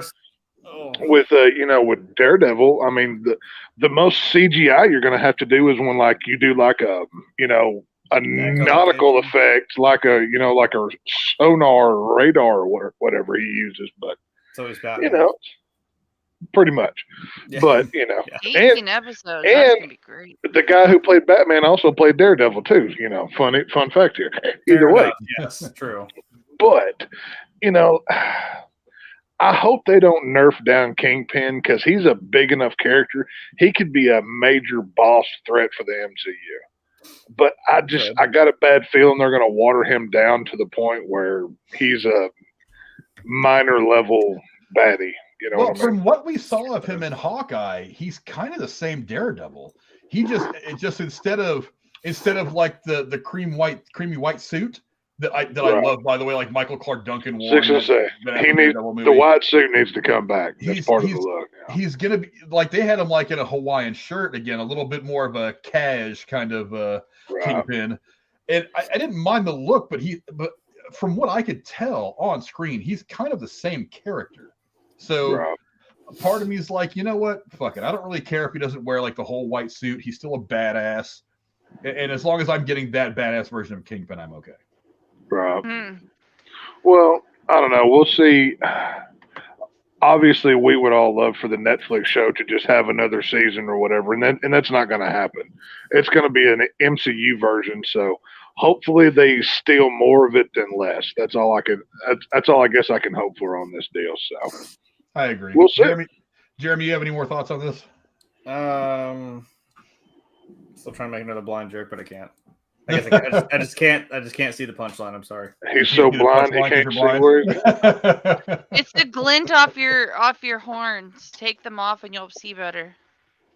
Well, I mean, I almost did just about blow myself with it. I know. Heavy is the head that wears the crown, right there. That's right. And the hair. He has amazing hair, so the hair is kind of, That's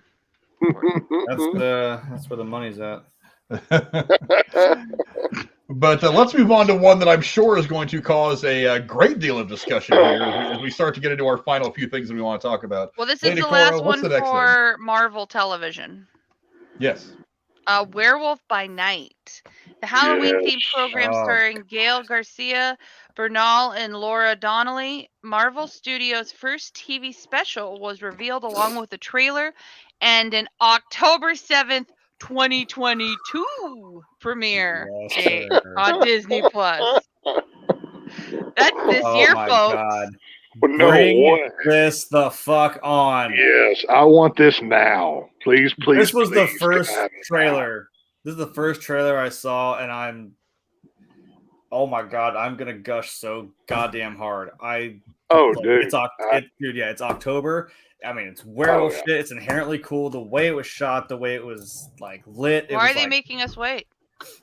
Look, they could have made us wait till 2023 and 2024 when they've got all these 387 shows to shove into 2 years. But like, I'm telling you, this is now. This thing was shot like an old school horror movie. It felt like it. I'm like, it's inherently just like the black and white aesthetic, the way the lighting is, the way the editing is, and oh my Jesus Christ. I grew up on watching shit like Dracula, Wolfman, Frankenstein, the OGs. Exactly. I have a thing for that old school horror, and this just that was my, where is it? Right there. That was my only joke I could really think of, like halfway through making my sign was I'm like, werewolves, bark at them. I don't know. I was listening to the Crazy Train, so it kind of came in there. Ozzy. Ooh. Howl at the moon. Yeah, right. I tried to make something real fast. It was like 8:14. I was kind of pushing. I'm like, oh crap. It's interesting though. It's only an hour long. See, that's what surprises me. There's a lot in this show. See, I think there's some ties to others. I don't think this is a one piece deal. I don't know if y'all saw or not what I put in the creative room before we went live, but not only does this have Werewolf by Night, it's got Man-Thing in it, and he's basically a knockoff of DC's Swamp Thing. And he controls, like, it's a Florida swamp. I forget the name of it. But there's literally a multiverse portal in that swamp, and he's there to protect it. Well, if Man-Thing is in this castle, where is this taking place? So, I mean, this could either be a one-time thing. It's just for Halloween, and they never do anything with it again. But I don't think so, because Werewolf by Night, what's the name? He's on a superhero team, the Midnight Suns in Marvel. It's called. Yeah. It's Werewolf by Night, Blade, Ghost Rider, basically all the supernatural spooky characters. Yeah. Moon Knight's on it. I think this is opening up something bigger. And that multiverse portal, there's one scene in here that really, well, there's a lot of scenes that I like, but there's one scene where there's some armed guards that they look like they're from that, what's that TBA from the Loki show? TVA? The TVA. I think that's the same guards, or it could just be other armed guards in the castle, and I could be wrong. But go back and rewatch the trailer because it looks just like them. I might have to because I mean my face was just right the whole time. Oh, I mean, once I realized what it was, I'm like, oh my god, this is like old school yeah, no, horror. everything you just said about the black and white horror, I love all that stuff. The Universal monsters, I watch them every year. I love the films. Dude, and I found a collection. I don't know how I found every single one. It was like Invisible Man, Wolfman, Bride of Frankenstein, Frankenstein, Dracula. I think I already said Wolf. It was all in one pack. I'm like, this is the OG of OGs right here, all in one little set. I love this. I own them separately. I don't own them together, but it was convenient. Like I said, this Werewolf by Night, it could be something much bigger than a one-time special. I mean, does this take place 100 years ago? That's why it's in black and white. Is it in it could be anything. We don't know, and I can't. Like I said, wouldn't it give be it cool to me if now. it's like Wizard of Oz, where it's black and white all up till the end, and then it goes color? That'd be kind of fun. No, leave it black and white. Yeah, you said TV age, and so this really could be any time. If that right, they were that's what I'm saying. That's what I'm saying. I want black and white to make a comeback. It looks good in certain me too. movies. It takes you, it transports you to a different time and place. Well, that's what the first couple episodes of WandaVision did. Right. That's what I'm saying. I like black and white. That shit worked. Yeah. I mean, I rewatched Zack Snyder's Justice League, the whole 4-hour cut, just because it was in black and white, and I loved every second of it. Okay, I want black and white, but that's just me. Yeah, I'm. Did you have to take a break? I just paused halfway through it. Like, that's a long ass movie. I did not stop. I went all the way through. Wow, I'm impressed. I've sat and watched the whole thing twice. Same here. I watched it all the way through in color and then all the way through in black and white. We watched it in a theater. They gave us a break halfway through, so I didn't really have a choice. But still, yeah. Werewolf by Night, to me, this is Marvel dipping their toe into an area where Disney itself doesn't usually go. I mean, they have Haunted Mansion and Hocus Pocus, but there's not really scary. That was like, it's going to be rated more than PG 13 or something? I don't think it'll be rated more than PG 13. No, probably PG 13. Yeah, but I do like the fact that they're dipping more into the creepier, like some kind of vibe type of stuff. Yeah, some of the tension and the drama that comes with horror. I think that mostly what this is supposed to do is, I think this is testing the waters a little bit, because we've got Blade coming. We know that. A lot of people assume that we're going to be getting another version of Ghost Rider at some point. We've already got Moon Knight, which is a darker character. So maybe they're trying to grow that world and get us to like either something like the Dark Avengers or Midnight Suns or something like that. Because I would love for them to do a Midnight Suns. I looked it up. It's PG-14. Oh, there you go. That's still very kid-like. Right. So yeah, I think that now I've already heard that this is going to be a little bit of a comedy horror. But I'm okay with that. I'm okay with it too, because I've read in a couple of places they're going to lean more towards the horror rather than the comedy. So if there's a couple of guys dropping one-liners, give me that moment of levity before the big thing happens or before I attack or whatever, I'm fine with that. Every horror film has that one character in it that drops a cheesy one-liner before he gets eaten to death or whacked or whatever, So right. It's all good. I'm personally really excited about this thing, and I'm really excited because one of the things that Marvel has been good at and has kept it relevant is they've branched out into different kinds of film. And I've talked about it before. Captain America is this kind of film, Iron Man's this kind of film, Ant-Man is like the heist film, and some of the stuff about the younger ones have been kind of like these John Hughes kind of coming of age movies. Spider-Man has been one of the big ones like that. But I like the fact that they're now branching into the horror stuff, because there's characters that are horror type characters in the comic books that theatrically I think would look really, really awesome. And I think they're ready to go that route. Look, they've already tested the waters a little bit by doing the whole Marvel Zombies thing and What If. Right. You should take that Friday off, and we'll do a review that night after watching it. Wait, this is not. I can't take a Friday off. Yeah. He'll be. I have a spooky job to do, so yeah. He is really Werewolf by Night, real life at the weekends. But yeah, I'm really excited for. Look, Marvel's branching out. They're trying to keep the MCU fresh, new, exciting, and this is the next logical step. I mean, because I'm all about this, and to be honest, the trailer looked good. The Oh, trailer it looked amazing. absolutely amazing. Oh my god, I would have watched that movie like. Well, it's got a room screw full you guys. of It was coming on at 8:00 tonight. I would be like, fuck you guys, I'm watching that instead. Sorry. From the synopsis that I read, it's a room full of hunters going after the Bloodstone. Now, I don't know what the Bloodstone is in Marvel. I've never read anything with it. Wait a minute. I think I actually know what that is. I think it's also the name of a character too. I haven't done as much research on that, but that whole room is basically full of hunters, and the zombie looking guy that's in like the casket, he's the leader of them, from what I've gathered and whatever. I've read some of the Werewolf by Night. I don't know it as well as I do other things, but this is going to be a fun deal. I love werewolves. Werewolves are my favorite monster. Oh, if I had to pick a monster, I would be a werewolf, but you know.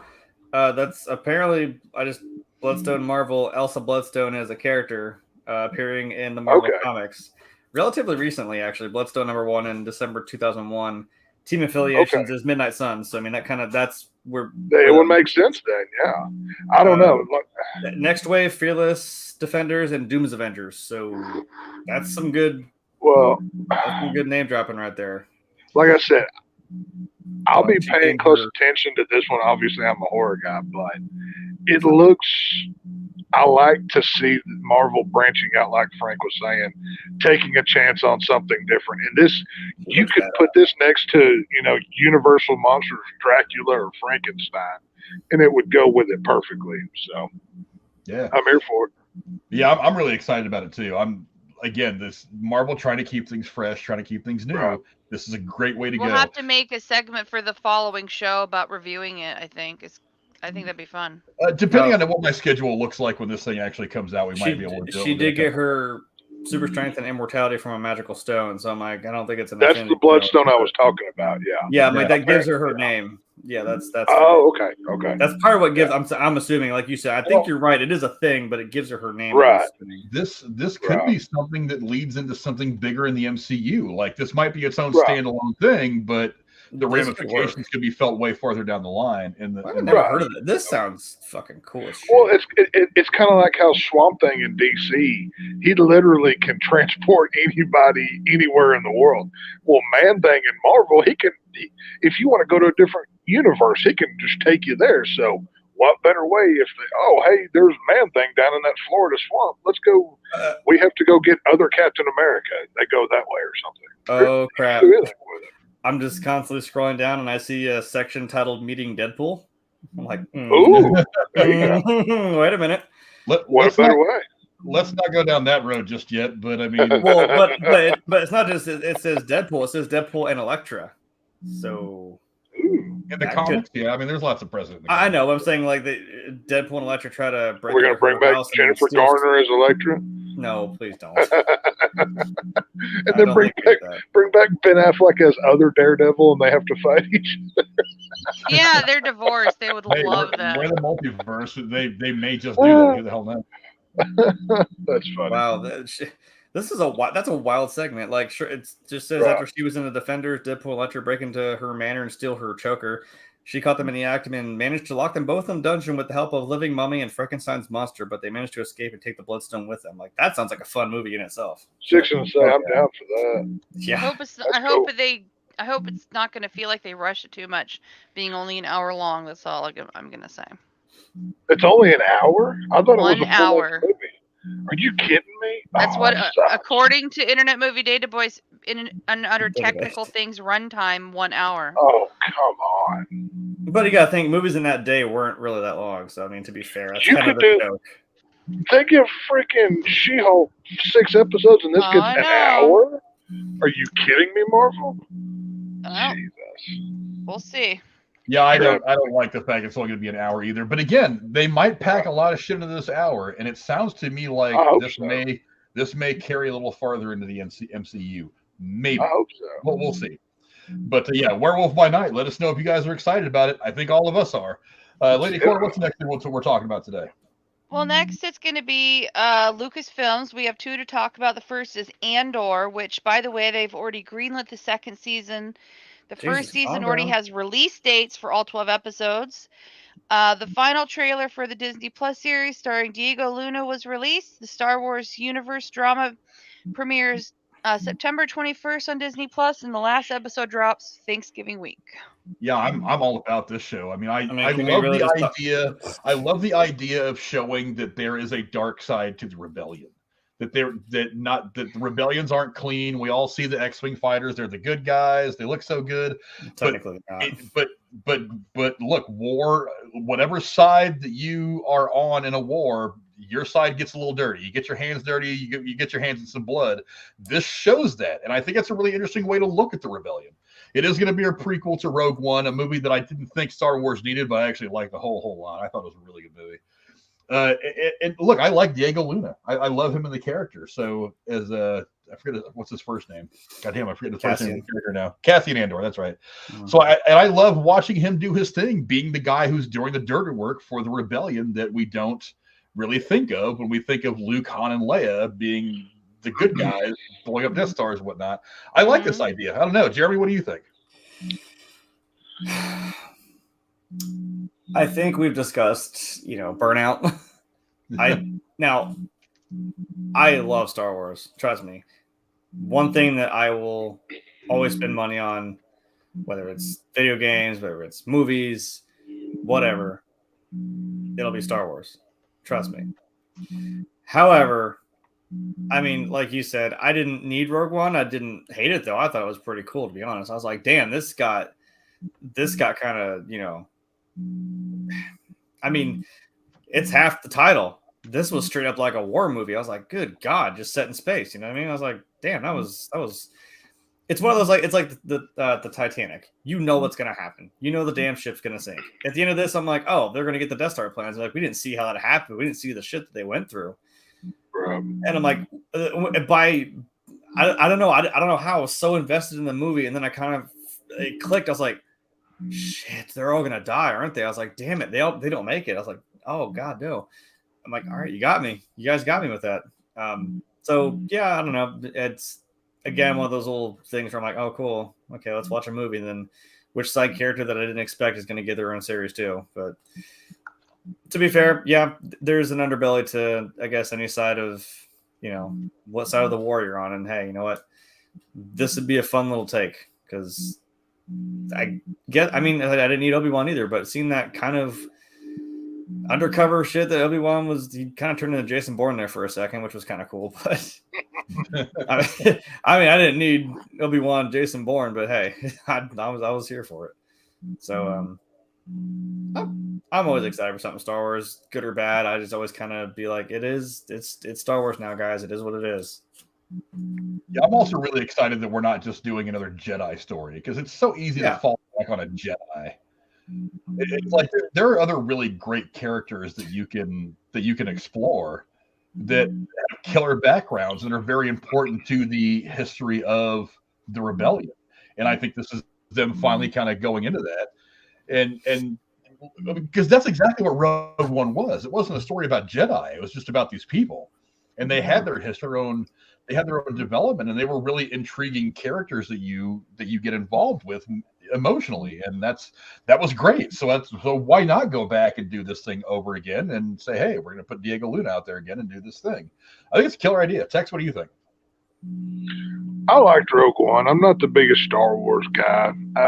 Disney Star Wars has kind of ruined it for me, to be honest. But I'll give you that.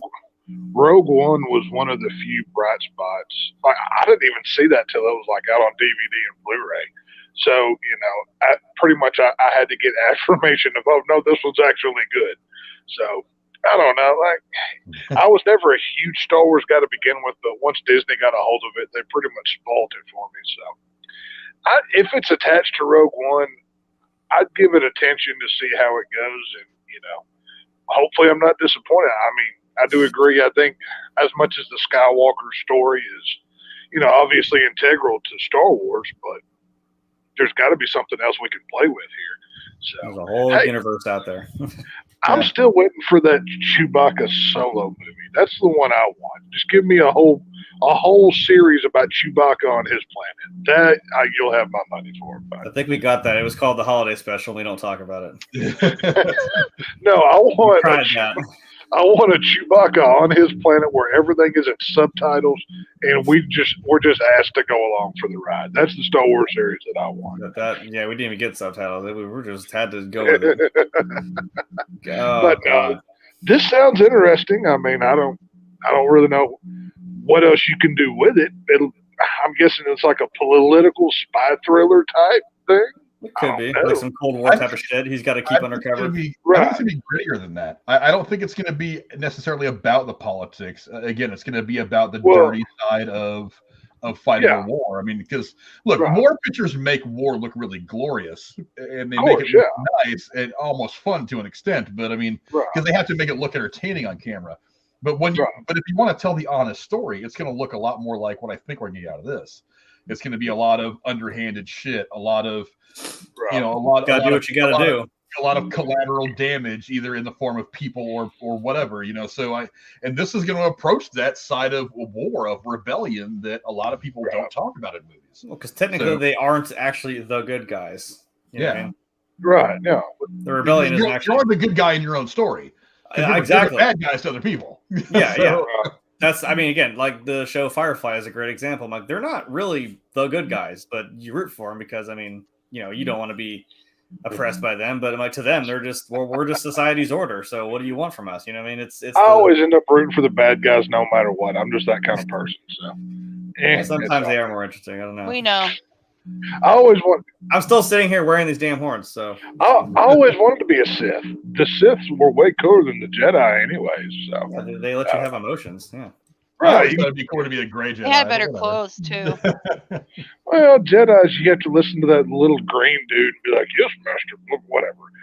And they never iron their clothes. At least the bad guys. Give me a cool red lightsaber and let me go out on my own. I'll do my own thing. So I don't know. It's just me though. Yeah, but go down in the comments, let us know what you guys think about Andor. I think the trailer looked dope as hell. I'm really excited for this show when it comes out. It's going to be coming out here in about a week, so we don't have that long to wait for it. Lady Cora, what's the next thing we'll be talking about?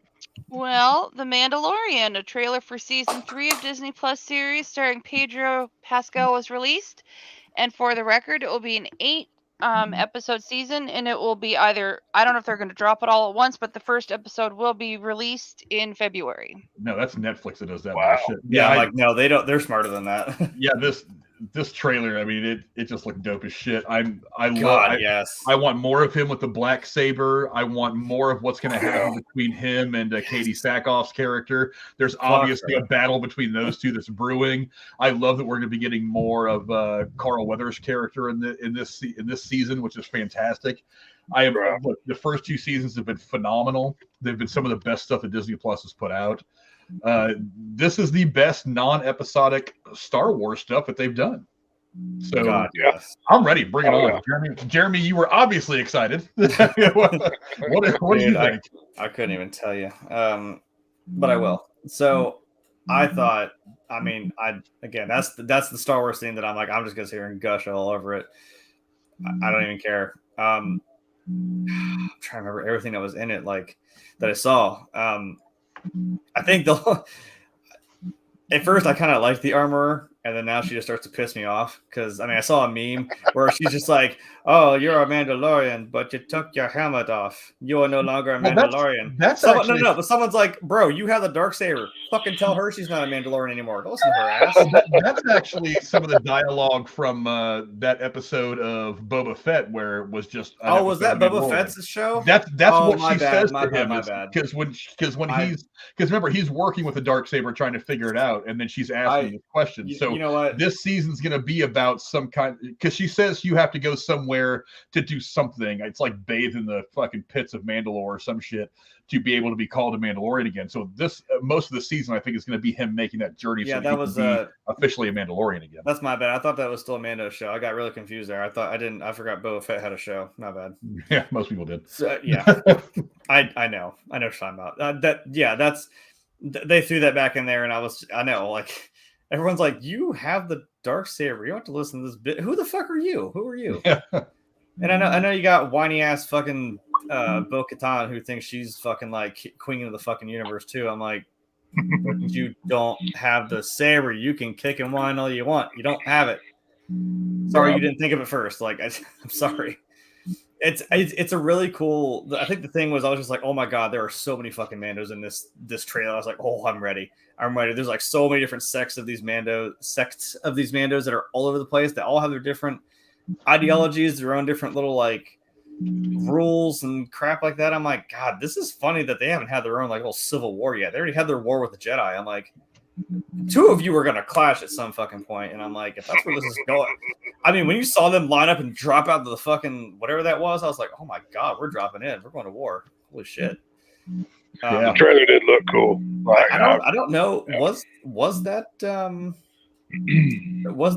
Tano's voice we heard? Because she said something about like, oh, you killed my people, or you fought with my people once. I'm like, we're talking about the Jedi? Because is she supposed to be in this? Maybe at least a little bit? I would imagine she's going to make an appearance in this because right now they're filming her show. Right. Isn't she getting her own thing though? Yeah, so that's what I mean. Like, if she can be in there for a second, maybe. I'm always, you know, Frank is too. We're always down for more Rosario Dawson. So. Oh yeah, I love Rosario Dawson. Oh hell yeah, I love her portrayal. I mean, we've only seen her like 2 times, but I'm already here for her portrayal of Ahsoka Tano. I was going to say she's briefly been in stuff, right? I mean, she hasn't done much yet. We saw her with Luke Skywalker, and then we saw her for a hot second with Mando when he was trying to find the Jedi, just whoever he could find, and he found her. Right. So, yeah, I don't know. This looks like a fun little romp. I don't know what this is. I think he got R5 or not R5. What's that fucking droid? The one that I think it's that one that exploded on Luke's farm. I don't know, because like you see what's her name. I love the mechanic lady. She's so goddamn funny. She's sitting there just like leaning on it, like, hey, and then like the part falls off of him. I'm like, oh, damn it. And I'm like, oh, there he is in the little ship. I'm like, oh, that's cool. I was waiting for a droid to sit in there. Or like you see him, like you see Grogu up in the little pit. I can't.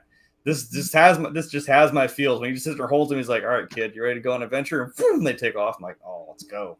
Let's go. See, my biggest problem with Disney Star Wars is I don't know the Star Wars timeline well enough to know.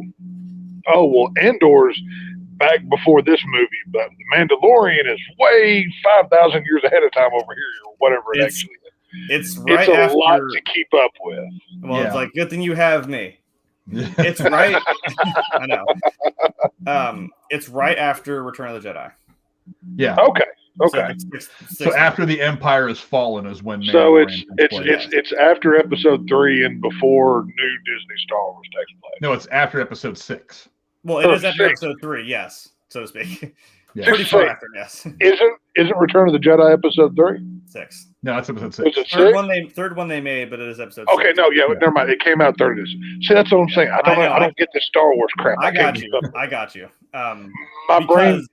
I can explain every version of Michael Myers. I don't have space for Star Wars. I can sit here and limited capacity. I can explain you the whole thing of Star Wars. No, I don't know. It does look cool. We see my favorite iteration of Luke Skywalker as a Jedi Master with like the all black. He's got the hood up, and you see that green saber flip on, and I'm like, yeah, that's cool. Oh, it's gonna go the fuck off. Yeah, that's right. That's where it's at. It's like he said, the Empire is kind of on the outs. It's on its way down. Okay. Yeah. That's about the timeline. It's probably a few years after that. Okay, cool. I don't know.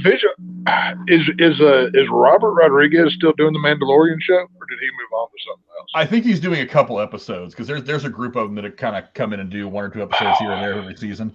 I don't know if he's directing any of these, but I could try to go look real quick. I would imagine he's coming back for at least one of them. So you're gonna say I'll watch anything Robert Rodriguez does. I've been a fan of his since El Mariachi. You know, I love that dude. That's a great movie. Oh yeah, dude, I have it on DVD somewhere. It's a great movie. Once Upon a Time in Mexico is one of the best movies he's ever made. I love that movie. When you've got blind Johnny Depp just shooting people randomly, that's great. It's a great film. I love it. He couldn't hit Amber Heard. Shot everybody else and missed Amber Heard. when Johnny Depp's sitting there explaining how a pork meal should be cooked, then he kills that cook because he cooked it too well. You know, I mean, it's just, you know, it's one of those things. What is Jeremy bringing over now? I got you. Yeah, it doesn't say. Let me guess. Very focusing. So I got it now. It's not like I've. Oh Christ! Got this. The only people that's got Are you listed as unboxing directing. an ATM machine? God damn it! What is The only people that's got listed as directors for Mandalorian season 3 right now, it's got That's a really nice poster. It's got Bryce Dallas Howard is directing one episode. Rick Fami. The chick from Jurassic Park is directing? Oh yeah, she's. Oh yeah. You know who she is, don't you? Yeah. Yeah, she's the chick from Jurassic Park. No, yeah. you know who Well, her she's dad Ron is. Howard's don't you? dad. She's Ron Howard's daughter. Yeah. Yeah. Hell yeah. Yeah. Yeah. I didn't need to know her name to know that. Look at her. One look at that hair in the face. She's obviously kin to Ron It's Howard. Opie. She's Opie's kid. Right. Yeah. And also That's Carl great. Weathers is directing a couple episodes of the season. Those are the only 3 that are Who is- actors right now. Who was the guy that always wore that cowboy hat that directed the episodes of Mandalorian? People seem to like. Robert Rodriguez wears a hat like that. No, he's No. talking about Dave Filoni Dave Filoni. People always praise Filoni a lot too. and John Oh, Favreau. Dave Filoni is a Star Wars super nerd. Yeah. Right. He is one of the guys that You did think all me? some of the This best guy is animated up stuff. there, though. Yeah, Trust me. Right. Yeah. yeah, he is super into this stuff. This is a passion for him. Well, one that's of the what you reasons why need for that kind of Summer Thing's been project, So good. But yeah, I'm all ready for the Mandalorian season 3. Bring it the hell on. No more trailers. Just drop that shit right now. No, The first 2 I seasons brought- are Give it to me fantastic. now. And You already have my money. I brought 2 things. I brought 2 things. That's awesome. Yeah. I need me a good lightsaber. But yeah, Lady these are nice. yeah. Lady Cora, what's the next thing we're going to be talking about as we get ready to wrap this thing up? Well, 2 more. They're they're just general Disney Plus content. The first Yes. one is a 10-episode series starting December 14th, National Treasure: Edge of History. Trailer release for the original series, and it will premiere with 2 episodes. It looks good to me. Look, I love the National Treasure movies. I Yes. think they're good kind of old school adventure films. I mean, because we don't have a lot of movies like Treasure of Sierra Madre that people really enjoy anymore. It's like those kind of movies, and Indiana Jones to a large extent, they haven't really done well the last 20 or so years. I mean, they tried to redo it again with Kingdom of the Crystal Skull. Didn't work out that well. And you even had the luxury of having Harrison Ford as Indiana Jones and having that IP behind you, and it didn't work. But I mean, these movies have been fun. They've been exciting. You got Nick Cage's kind of manic acting style. They've been fun movies. I'm going to tell you, this trailer did absolutely nothing for me. Really? I think it's going to be. It looks like it could be interesting. But Now, I'm not is gonna lie, Nick I don't Cage in want a fun this? movie. No, it's about a 20-year-old girl. And Oh, her then I'm not ex- interested. If Nicolas Cage is National Treasure, That's bottom what line. I was. Well, that's what I was saying. Justin Bartha, his Riley character from the first 2 films, is in it. I He's was in gonna the say, trailer. The only thing that dropped that really got me, like Rachel caught, I didn't Riley. even catch it. She was like, "Oh, that was Riley." I'm like, Yeah, what the fuck on?" I was like, But my that was question him. is he going to be significant? Is he just I popping don't in there know. to say, "Hey, remember That me? I was in scares the me. movie, so watch this TV show too"? "Yeah, that scares I- me." He's just, yeah.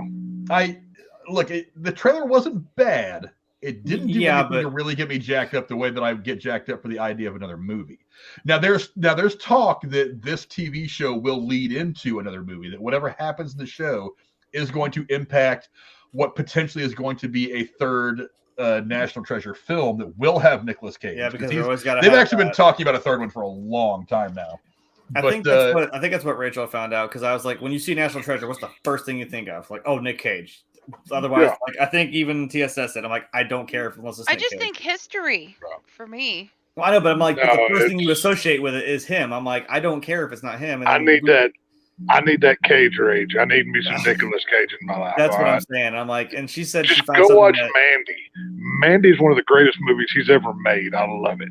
Never And heard of it.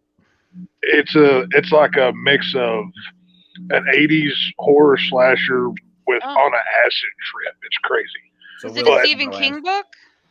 No, it's an original story. I'll send you it. It's pretty cool. But Nicolas Cage is a genre all himself. I will watch anything with him in it.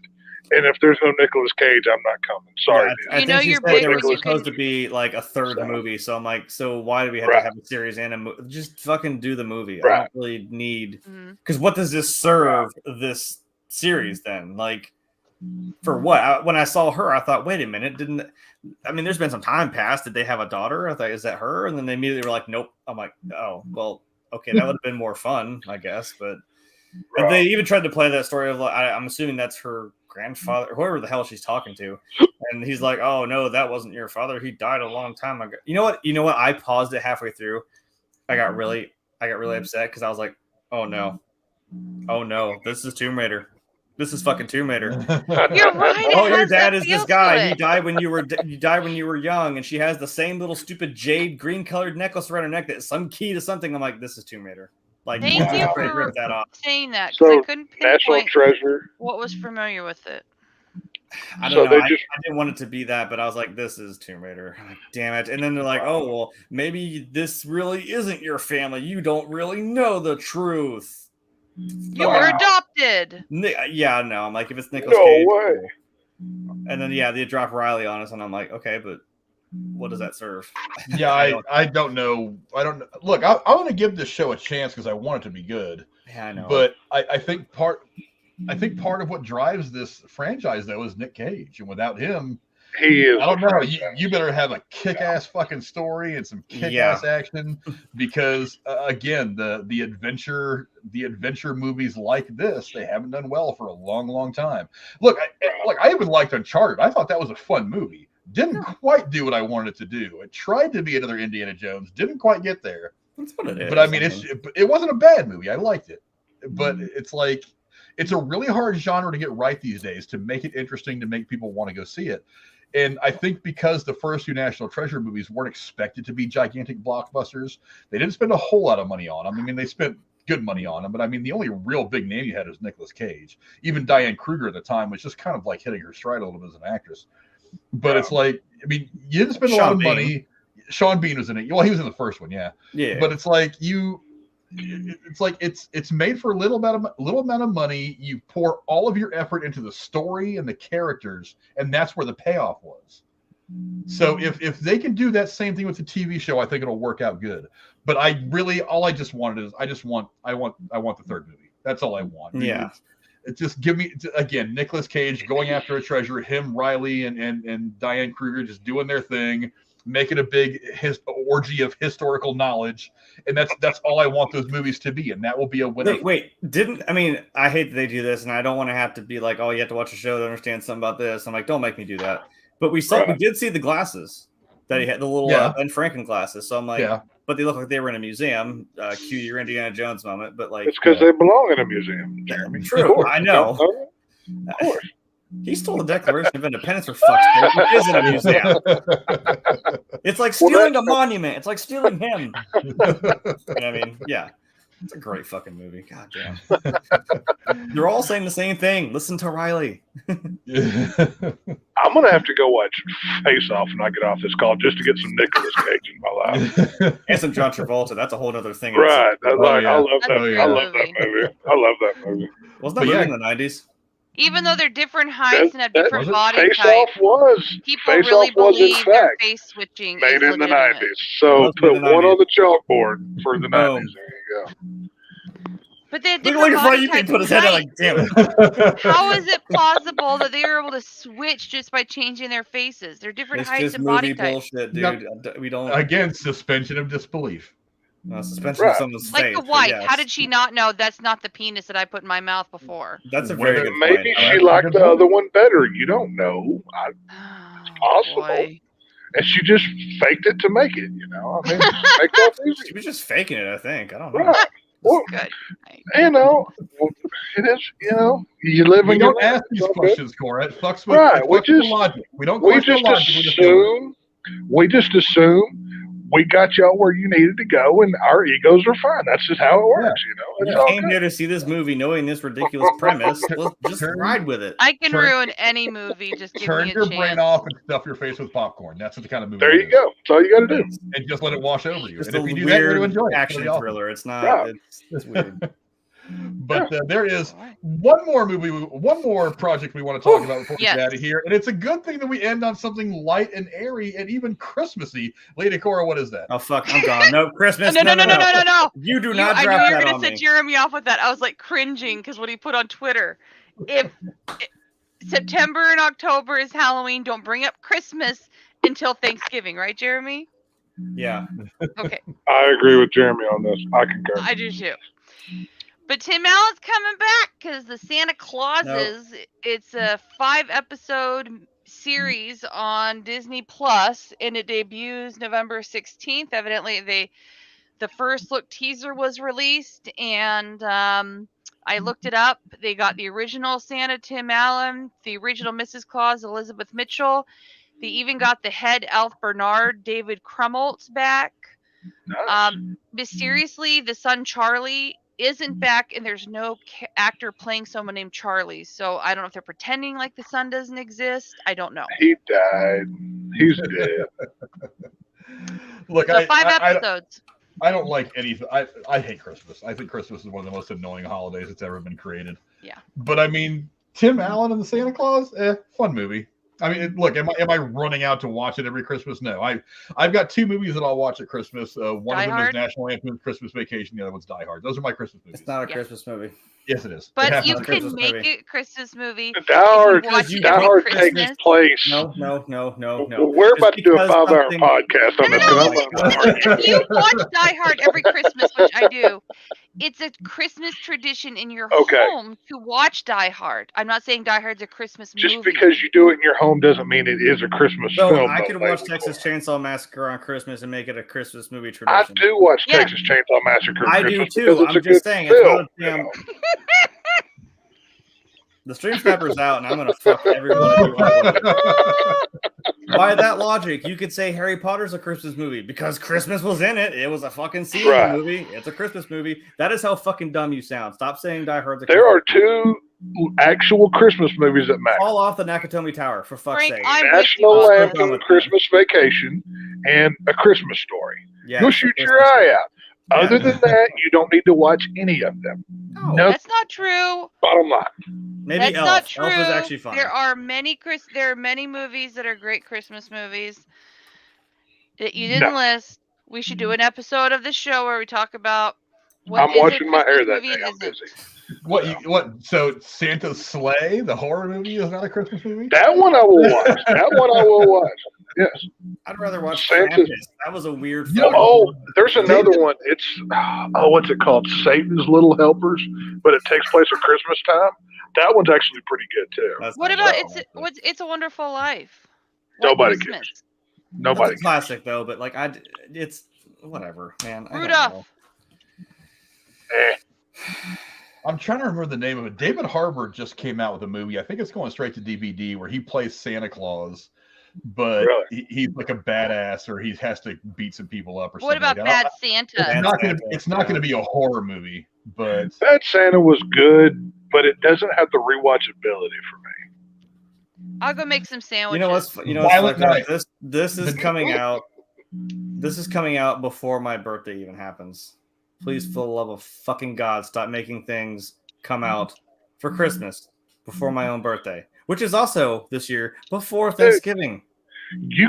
I was in Walmart 2 days ago and I saw Christmas crap over in the garden area. It's sitting there waiting. All that Halloween stuff is out, maybe. Like they're just kind of like, let's put on the fucking shit. And it is sitting right there, fucking waiting to pounce. Yeah. They're just flaunting in your face and be like, oh yeah, well, Halloween's in a month, but then Christmas, I hate it. Halloween deserves at least Halloween should have at least a 3-month run. Give it August through October. September, October, 8 weeks is a pretty long time. Give September, October to Halloween. Right. Okay, this is going to be a good Christmas movie. David Harbour's movie is called Violent Night. And I love the poster. It's got him. He plays Santa Claus. and he's got a candy cane in his mouth where the tip of it is lit like a cigar.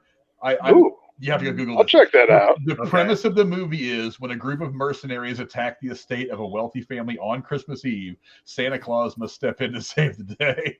It's got David Harbour as Santa Claus. It's got John Leguizamo.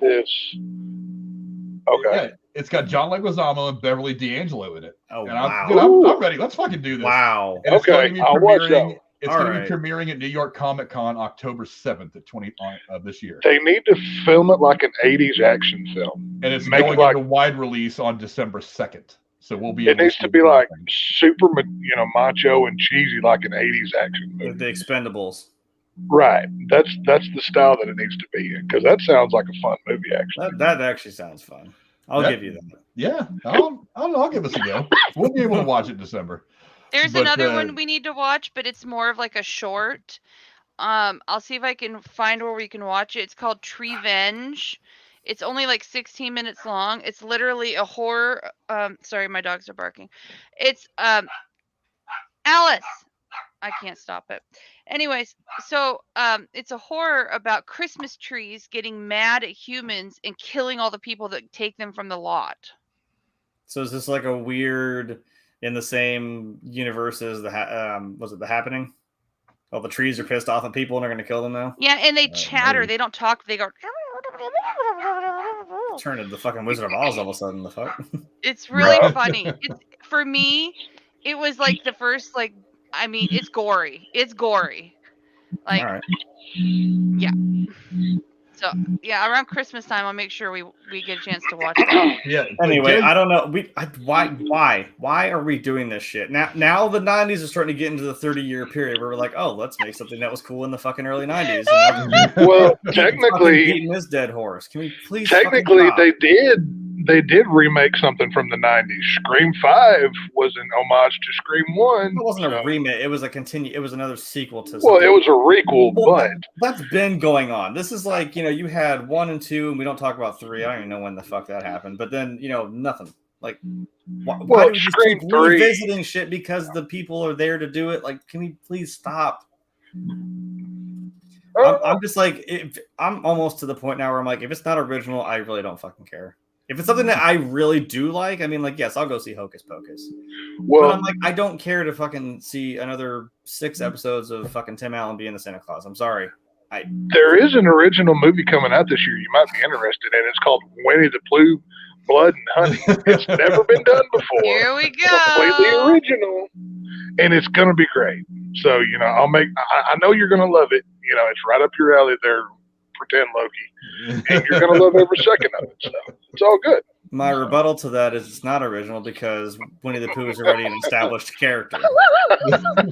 Therefore. And you wouldn't be wrong. Technically speaking, you wouldn't be wrong. Right. But the intent is the original part. So just saying. Without Tigger. See, that's why the last original movie that came out that I actually liked that no one else seemed to fucking like for some reason was Tenet. I'm like, what the fuck movie was that? Terrible. That movie was awesome. You just don't understand it. No, it's one of the top 10 worst movies ever seen. I don't even understand it. And I love it. I don't know. Christopher Nolan's got a way of dude. Christopher Nolan thinks too much of himself. Thank you, Tech. He thinks too highly of himself. I don't like it. You know what? That movie was a bad touch, Jeremy. I'll take the Rick and Morty approach where I'm just like, you just don't understand it. I'll be the one to say it. The Dark Knight trilogy is overrated. He did not make the best Batman. I'm sorry. The last movie was not great. No, but not the worst. Second was awesome. The Dark Knight is. Second was awesome. The Dark Knight is great, but not because of Batman, because of Heath Ledger Joker. Yes, that's why. Yeah. Yes. Oh, Rich. But go down in the comments below. Let us know what you guys think, since we didn't really touch on it that much. Of the Santa Claus. It doesn't need to be. That shows you how much we really cared about it.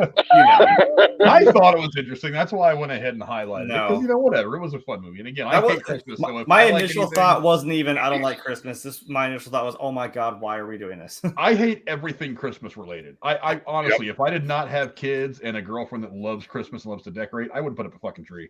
I wouldn't either.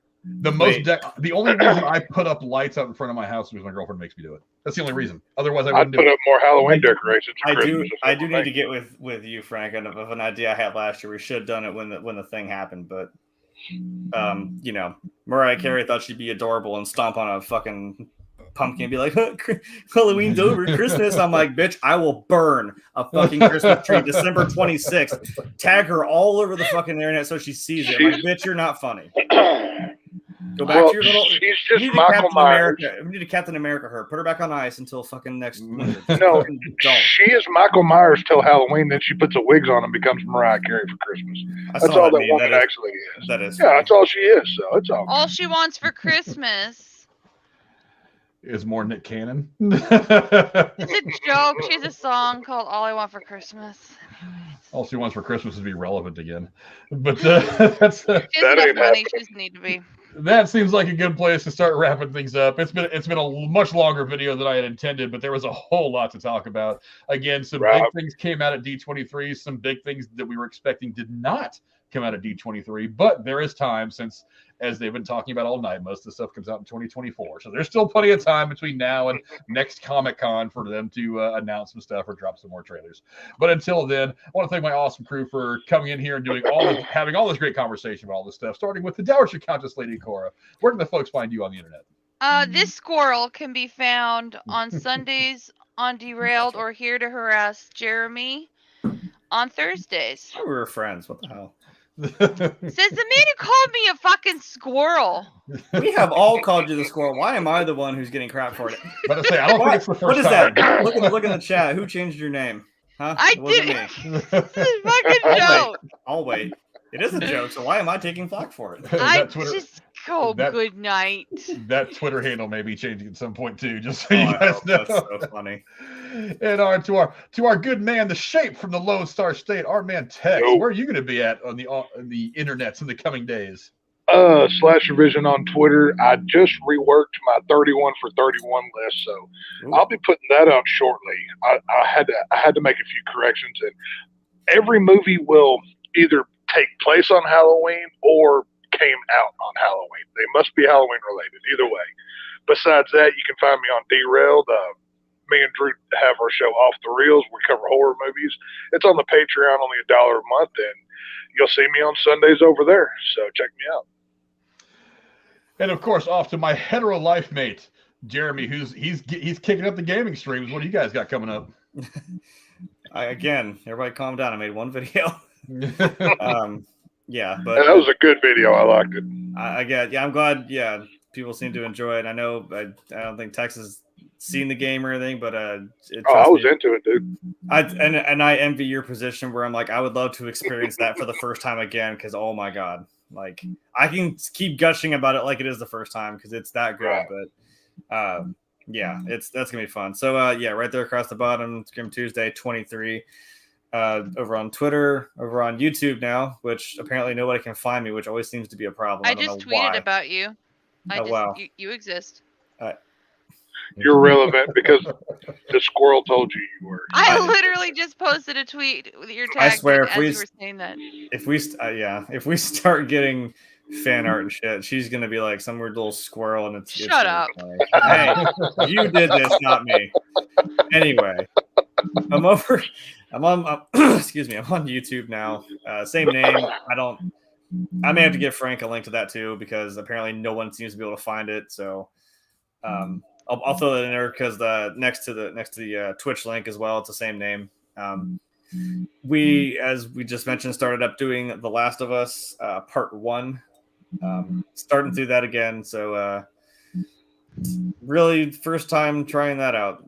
Streaming rather. I've played that game about a million times. When it works, I like it. Yes, I sat there for longer than I care to admit trying to make it work, but I'm hoping it worked. And there was some lag. At least I thought so. But it's it just is what it is. How it's set up. So I apologize. So that's exciting. That's I guess really the main thing right now. Spooky season comes around. I guess since we're talking about that, we'll. Hell yeah. Oh, yeah, actually, it's right here. God damn it, motherfucker. I'm gonna start playing through this finally. I've been burning a hole in my pocket for the last like nice 6 years or whatever since I bought it. The entire You carried that in your pocket for the last 6 years every day. Because I have magic. You don't see these. Okay, Mary Poppins. He's Loki. He's the guy. He's Loki. He's not Mary Poppins. Bad touch, Cora. That's a bad touch. That's no. That's Galaxy. A bad touch. I'm Mary Poppins, y'all. That's my best Michael Rooker. That's the best I can do. I met Mary him, Poppins actually. had a magic bag. You have a magic pocket. That's actually more of a Doctor Who thing. I have a pocket that just I've is never bigger watched on that the show. It's fine. He has a magic pocket that just is bigger on the inside too, like the TARDIS. I don't know. Men So wish that many about jokes. their penises. So many jokes I could make off of that comment, but we're at the end of the show and we You don't have time. take that however you want. I don't care. Sorry, Frank. I just looked it up. There's a band called Bad Touch. Well, now we have something else to do. Oh no.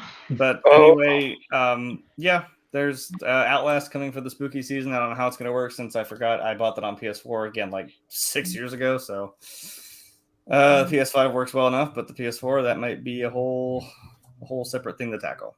But after that, I'm kind of upset that I spooky season's here. Opening night is tomorrow night, and I unfortunately, of course, that is when they want to drop the Modern Warfare 2 beta. So I will not be able to fucking play that at all, probably. But it is what it is. But that's coming out in October, so that's kind of the next. That's the roadmap. I don't know if I'll maybe start recording one so I can stream the other, and some seem more extreme games, some seem more like recording games. So, but go check all that shit out. Go check all his shit out. He's Grim Tuesday 23 across all platforms. Go find him, damn it. Go watch his streams. I try to watch as many as I can. Find out if he wears the Loki horns all the time. He should. By watching all his stuff. He should. Don't put that pressure on me. I can't. I said I can wear it all day, but not with these on. This is starting to hurt. He can do this all day. Isn't that a Marvel thing or something? That's Captain America. That's good. He's I knew it was I thought it was a Marvel thing, but I didn't know which character it was, so I didn't want to say it wrong and look stupid, So. Or technically Captain Carter as well. Frank, congratulations on Beaner Month. Yeah, because it's finally Beaner Month. There you go. It's Beaner Month. Olay. Everybody wears sombreros and eat tacos. I actually had tacos before I came on here today. Every day is Taco Tuesday on Beaner Month. But that's half of my namesake. Are you kidding? Well, technically, every Tuesday is Taco Tuesday. If you never mind. I'll have to dig out my sombrero that I got. I actually kind of used to have it sitting on like one of the shelves up here a long time ago. I have to dig out my sombrero. It's in the closet somewhere. Where's my Sugar Skull mask? I have a Sugar Skull skeleton mask I can wear live on there. I'll have to find it. That'd be kind of dope. As for me, you can find me here every Thursday with these crazy fuckers and their squirrel moments, going over all the stuff that is going on in and around the world of entertainment, television, movies, streaming, all that bullshit. Breaking down all the stuff that is said and not said at places like D23. Probably get back to more of the newsy stuff next week. But again, my nighttime schedule is freeing up a little bit. It's going to be still a little wonky until I settle into where I'm going to be at work, but there will be a little bit more content coming in during the week. Hopefully in the near future I'll be making that a bit more regular. If not, you can always go see me if you want more of me on the internet other than Thursdays. You can go see me over on the Derailed News and Podcasts on Sunday at 9:00 Eastern time, where we talk about all the stuff in current events and the news and stuff outside the world of entertainment and some stuff in the world of entertainment. I am going to try to do the fantasy football thing once a week regularly, not take it too seriously. We just kind of go over how bad that I did that week. I went 0-for-1 in both my money and the YouTube league this week, but that's not a big deal. It's just 0-for-1 1 week. But Casey came on. 1-0, baby. Yeah, Tex came on for a little while. He was having some audio issues, but I had to go buy a new phone and headset because my earbuds messed up the phone jack in my phone last night. Really? I don't know what happened. Crazy. It sucked. Yeah. But you can find me either here or on Derailed, the link to all of that stuff, not to mention the link to a bunch of really cool YouTubers in the description below. Go check all them out as well. And that is us for tonight. A much longer video than what you usually get out of us, but there was a whole lot to talk about from D23 one way or the other. I want to thank all you guys for coming to hang out with us, all you guys in the chat. Let's see, Cora, a.k.a. Squirrel. TSS2 came in here. BJ has been here from the beginning of the show. Thank you so much, BJ. You are wonderful. Who else was in here? JSP was in here. Drew from Derailed was in here. Federico Garcia, thank all you guys. Rachel, I know, was in here at some point. Casey was in here, obviously causing his chaos. Yeah, thank you all for watching. And the couple of you that have been watching on Twitch, thank you very much. And we'll see you guys next week. Until then, adios. Adios. Yeah.